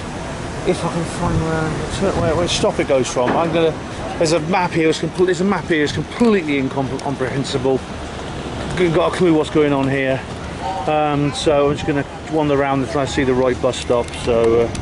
Anyway, it was the trip from Fresno, the trip from Bakersfield went really well. So, and Fresno, yeah, it's great. The Amtrak, it's just much easier than getting up. It's much easier than my trip from LA to Fresno on the Greyhound, definitely. But anyway, yeah. So, well, I'm working through my journey. The big one, the flight, has yet to come. Well, that's goodbye to Los Angeles. So I'll come back as soon as I can. Yeah, I'll be back. I'll definitely be back. Okay guys, welcome back to LAX. I'm at the airport. Now, the flyaway coach is a very convenient way of getting between Union Station and LAX. If you need to get to the airport and then get to the coach, or get a coach or train, you can't do better than use the Union shuttle, which is called Flyaway. Well, I think the problem is I don't know exactly which terminal I'm going through yet, and I've put my glasses on because I need to go to read signs properly. I try to get by without these glasses because I think they make me look stupid, and they keep falling off, and maybe they need to be fitted better. I don't know. I just don't like the feel of them, but they do give me better long distance vision. Now, I don't know which terminal I'm going to, but all I did is I told the driver Iberia, because I've got to check in with Iberia again. And he just said Terminal B, so I'm here at Terminal B, and there's a list of airlines: Delta, TT, Aer Lingus, Fiji Airways, Volaris, Xiamen Airlines, Sichuan Airlines. It's one of these. So somewhere along is Iberia. Now, I don't know if I'm going to be on an Iberia plane. That's the thing, because when you fly, you don't always end up on the plane you book it with the operator you book it with. You might book it with one operator, and they'll put you on the plane of another. There's a special word for it. I can't remember what it was, but I know because some of the MH370 passengers were like shifted to the Malaysian Airlines by this scheme. They were not actually Malaysian. They didn't book with Malaysian when they got on the plane. They were just unlucky to be put on that aircraft. On the way over, I was put on a British Airways jet. This might happen again, or I might be on an Iberia plane or another airline. I'm not sure. I've got to book. I've got to check in with Iberia though. I haven't seen Iberia listed on this notice board though, so I hope he's brought. That means the bus driver did say where it was. Now the good news is though, if you're ever in LAX and you go to the wrong place, it's very, very easy to get to different terminals. Unlike Heathrow Airport, which is spread over about 20 square miles, LAX is very compact. You can actually walk between the terminals. Here's the different terminals. You literally could walk. I'm currently here, Terminal B, the Tom Bradley International Terminal. If I need to get to any of the others, it's very easy to get to them. You just walk down one of these roads. So I'm not that bothered.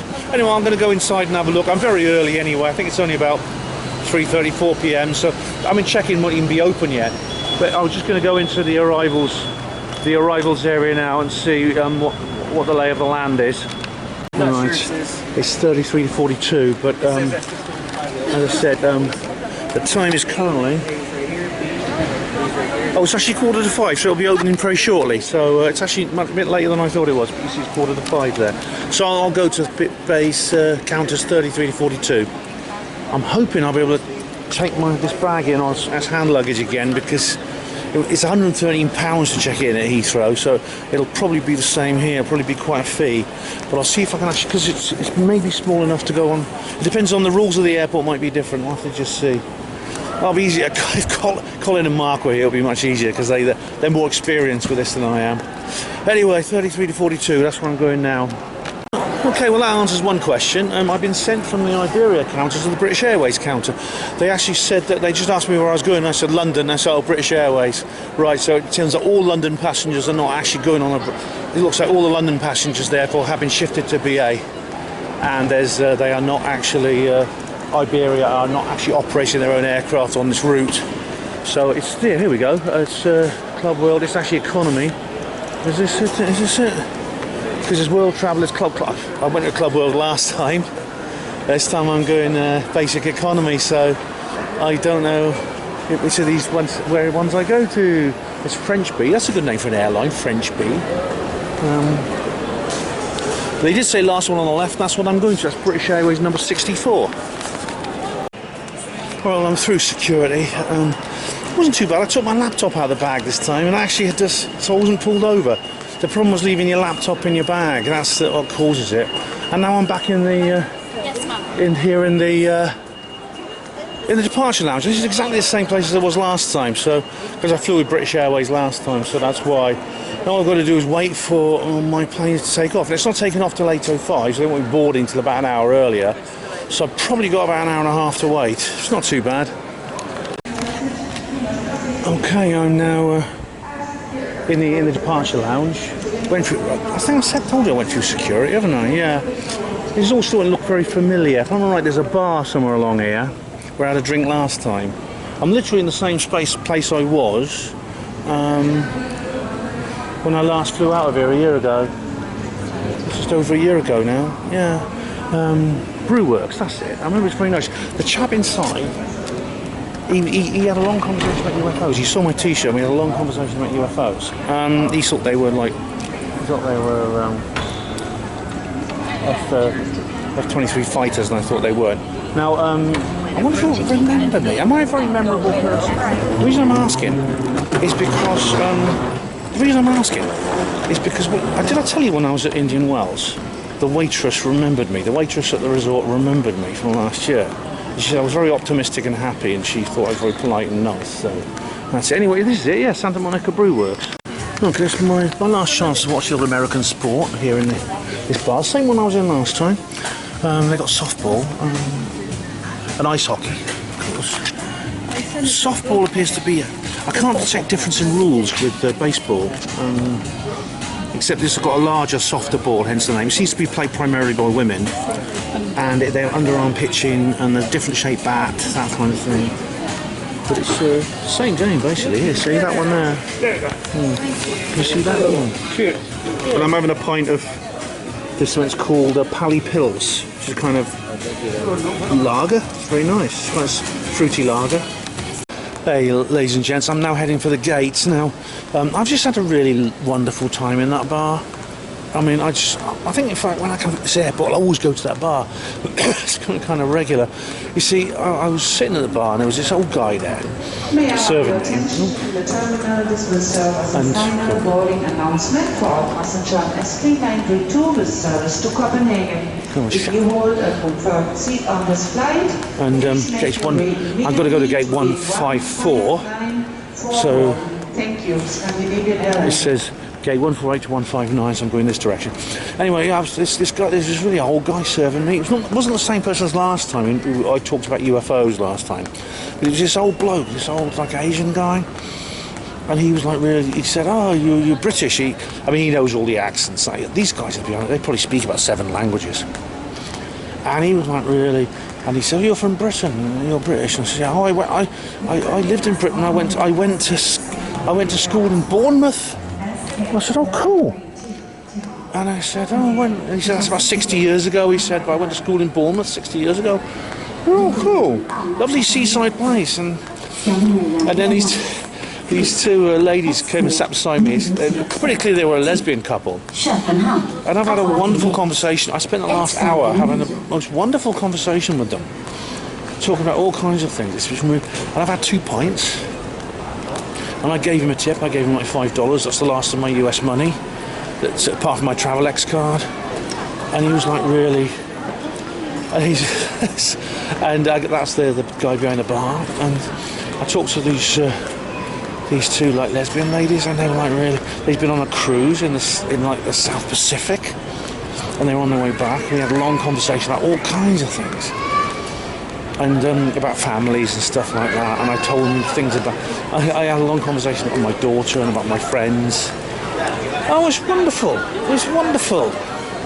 It cheered me up actually because I was a bit down, as I said earlier. But that's actually cheered me up. I've got to go to gate 154 now to board my plane. And it's not going to take off for over an hour, but I thought I'll get there. It doesn't make much difference if you're actually in economy because you always go on last. But I thought. I like to be prepared. Now, I can't have 3 pints because then I'll be reeling and they won't let me on the flight. Because I've not eaten today, actually. Well, I had breakfast with Terry. There's actually a video on her channel where she... this is an 8-minute live stream we did while we were having breakfast in this Mexican place, which I showed you earlier, Lucy's in Fresno. And so I've had breakfast, but it's been a long day. Again, that's going to get longer. But I'm heading back to London now. They're flying over to London as well on Virgin Atlantic, and funnily enough, their takeoff time is the same as mine. So I think it's going to be a race between British Airways and Virgin Atlantic, and I says I'll see you in London. So I'll probably see those ladies in London. It's going to be really funny. Yeah, that's good. Do you want a book to read? I brought 2 books with me and I've not read them. Anyway, I'm going to take my bag with me. And I've got an aisle seat. Did I tell you that? I think I might have told you that when they booked me and they actually asked me, do you mind if I have an aisle seat? And I said, yeah. I mean, that's exactly what I would have asked them for. I said, are you kidding? I mean, having an aisle seat is like, that means I can get up and go to the toilet whenever I want. I can stretch my legs out, I can lean over. Oh, it's going to be so much better. No smelly Australians sitting beside me. Yeah. Those 2 Aussie blokes sitting along the bar, they gave me a laugh when I said that. And the 2 ladies said, oh, gosh, those are Australians. I said, oh, sorry, no offence on your country. It just happened to be this one guy. And I asked them if they've heard of Big Stack D. The Big Stack's the Australian, like, scrap metal guy who I watch on YouTube. Yeah, there's another porter. I've been saluting all the guys with wheelchairs here because I consider them honorary hospital porters. So it gets 150 to 159. I'm in the right direction. So head to the gate now. Right, guys, I'm here at gate 154, and that's our plane over there. It's one of those double deckers, with Airbus A380s. I think we're going to get on one of those. As you can see, there are 2 like gangways. I don't know whether I'll be on the up top deck or the bottom deck. I mean, when I'm getting a bus, I usually sit on the top deck, depending on how long the journey is and who else is on there and how busy it is. But on a plane, you've got no choice. You go where they put you. So I might be on the upstairs or the downstairs. I'm not sure, but I've never been on one of these planes before. It's going to be interesting. Although I've got a feeling it's not going to be that much different to any other plane. I mean, but we'll see anyway. Okay, guys, I made it aboard the plane. It's actually, I've got a much better seat than last time. I've got right by the aisle, so I can get up when I want to go. You know, the toilets are just back there, so I've got one of the best seats on the plane, unless it's like first class or Club World. I've got a much. I can see. I'll also see out a little bit as well because I'm quite close. It's one of the window 3, so. But it's like the boarding was totally different. There's like 5 groups, and they line you up. It's like sheep dipping. There's no boarding passes. It's all biometric, and you've got to take your hat and glasses off, and they just scan your face and they recognise you from your phone. So it's like you get on board. Because I was scanned when I actually went through security. That's probably it. So they've probably got a profile on me already. But this is actually. It's a different plane. It's A380, so it's like I'm on the lower deck, by the way. We're on the bottom deck. But it's actually. This is actually more comfortable than the seat I had before. So the actual interior fittings are different and they're better on this particular plane. But I mean, these giant super jumbos are already kind of out of date because they're actually phasing them out because it takes so long to board everyone. It's not. You might as well just have 2 flights. Because even like the sheep disc system, you go, it's group 1, group 2, and they make you line up and you go through this turnstile. They're shepherds herding people. It takes so long to board these planes to get them. It's like I know that, like Jeffrey Thomas, the guy who does the MH370 videos. He's already saying they're phasing these planes out, and they're just having slightly smaller aircraft, and then more flights. Anyways, I'm glad I got a chance to go on one of these big things. Okay, so next stop, London. Okay, we've taken off successfully. Been in the air a few minutes. The lights haven't come back on yet. But immediately something strikes me about this aircraft that makes it very superior to the one I came on. It's very quiet. I'm right here at the back in the rear cabin. If you remember on the journey over, how incredibly noisy it was. I mean, I found the same thing when I went to Denmark. If you sit at the rear cabin, if you sit at the back of the cabin, the engine noise is much worse. But here you may be able to tell the difference. It's really whisper quiet. So, yeah, I'm very impressed with this Airbus A380 so far. The seats are a lot better. I'll see what else is better. But, yeah, and of course it's slightly shorter this flight because the wind's behind us. The transatlantic jet stream actually goes from west to east, so it can carry us along. And we've got a slightly short southerly route, which is slightly shorter as well. So anyway, I think they're turning the lights back on very slowly. They're bringing the lights back up. Yeah. So yeah. Much better than already. It's a superior flight to the one when I was travelling over here. But I won't say anything. I mean, I think so far so good. If the orbs don't get us, we'll get to London in good time. If you're watching this, it meant the orbs didn't get us, or the UFOs or anything like that. So it's light's brighter now. So we've got like this. It's a lot better actually. We've got like this little button thing here rather than just a touch screen. So this is more modern. I think this plane's more modern than the one I came over, which is good. And I have an aisle seat. Thank goodness. So yeah. Right, it's time for a vlog, and I must say, it's no better than the other plane. It's actually quite a bit smaller than the one I came over on, but it does the trick. It smells nice anyway. So I can't really complain. Guys, you're not going to believe this, right? I asked you want some wine. I said, yeah, and he gave me 2 bottles. Just little bottles like that. And he gave me 2. Yeah, I'm watching this film called Presence. Doesn't see much else on it. Yeah. It's kind of a ghost story, which I think will suit me. So things looking up. Hey guys, we've made good progress. We're actually listen.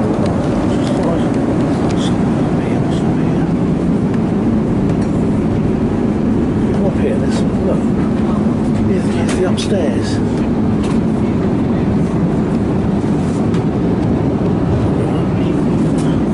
I just thought I'd have a look. See what's there.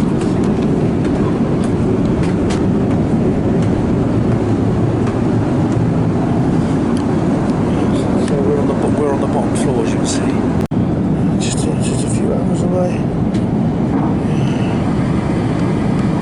I must have slept. Don't remember sleeping very much, but I must have done. Oh well, look! I thought we were going to fly over Oxford for a minute. That'd be quite something. All I need is a parachute, and I could be home in 10 minutes. Well, we landed. We had to wait on the runway for like 20 minutes before we could before the plane could go to the terminal. Oh, I was dropping off to sleep. I'm jet lagged now. I'm right at the back of the plane, so I'll be the last to come off. Well, I decided to take the walkway to the terminal rather than use the mini train, which I did on the way there. I'm an ex-hospital porter after all. I didn't know you could do this, but you can actually just walk if you like. And that there, ladies and gentlemen, is a very British sight. I've just come through customs. Oops. And I've got to take this left without me. Don't go without me. Knows anyone in here? There doesn't seem to be any toilets, so I'm going to go up to departures. Yeah, upstairs, it's a pain here. Is it? Alright, yeah. There are toilets, but they're at the very far end. I'll go up to departures and go there. Upstairs, there's nearer. Thanks very much. Right, ladies and gentlemen, I've landed and I'm out of customs. And I'm now heading for the bus station. Now that's where I get my coach home. Now, the coach to Oxford goes from Central bus station, but there is apparently a bus stop over here. Last time I went to Central, I think maybe rather save me the journey on the Elizabeth line, I will actually see if I can catch the Oxford coach here, which will be a lot quicker and easier. So yeah, it's this last time I was here. This is when I said goodbye to Mark and Colin, and obviously they're not here now, but so it's just me. So it's quite chilly. I think I got too used to the heat. It's very chilly. It's 16 degrees. Yes, I can feel the good old British chill. It's a nice welcome home, that is.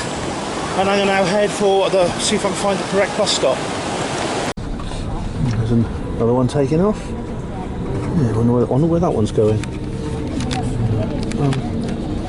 I'm now on the coach to Oxford. This is the last stage of my journey home. It's very, very British, like I said. Rain, wind, cold weather. But it'd be nice to get home, I think, in many ways. Alright guys, I'm back. The Wanderer returns. Yes, this is Oxford. I'm back here again. After, what can I say? Mission accomplished. That's what I think. That's the best way to sum it up. Everything went without a hitch. I want to say thank you to all the major, what do you call them? The benevolent spirits of the universe, whoever they might be, God, that they allowed me to have this, and it all went ahead, no problems, just like last time. And thank you to those people, and thank you to everyone else who's assisted with this. Everyone that contacted the desert, thank you. Thank you to Terry Joyce. Thank you to all my friends that I saw and met that I haven't seen for ages, and I saw them again in this little annual tradition where we meet up. And it's becoming a tradition. It's fast becoming like a tradition. I'm just going to pick my suitcase up. This particular plane is too bumpy to wheel it. Yeah, it was pretty good. Yeah, it was. The conference was. Well, I've talked about it in detail. Absolutely wonderful. Heaven on earth. Perfect. As was my trip to see Terry Joyce. And of course, I mean, this has been the most extraordinary trip away I've ever had, by far, with bar none. It's certainly been the longest. As for the last time I went away abroad this long was when I went to stay with my brother in Australia when he lived there. I went away for a month to Australia. That was in 2000. So this is the longest since then I've been away. It's been the most extraordinary of all. I mean, I don't know if the word emotional roller coaster is a cliche, because of course it is, but that's exactly what it's been. I've been up, down, very high, very low, for reasons, some of the reasons you know about. Others I don't want to tell you because it's personal, but yeah, definitely an emotional roller coaster. I'm feeling quite low now, but I will feel better. What I'll do is I'll go home and I'll just start working on this video. I'll start editing it, hopefully uploading it before long. It shouldn't be hard to edit, and provide you with this particular video. I'll feel better then, I know I will. I've got tomorrow off work. I mean, it's too much to just jump straight back into work, so that's good. But yeah, it's been quite something, and there's more to come because I'm actually speaking at an event in a few days, and I don't know what the hell I'm going to talk about. I haven't prepared anything. All I can think about so far is this trip, this Contact in the Desert trip. Oh man. So I've got to start thinking about that as well, and catch up with the blog, catch up with everyone. I'm looking forward to seeing all my online friends who I've lost touch with while I've been away. And of course, thanks to everyone who's assisted with this project. It's been wonderful. And thank you, HPANWO TV viewers, for watching. Hospital Porters, pride and dignity. Stop the New World Order.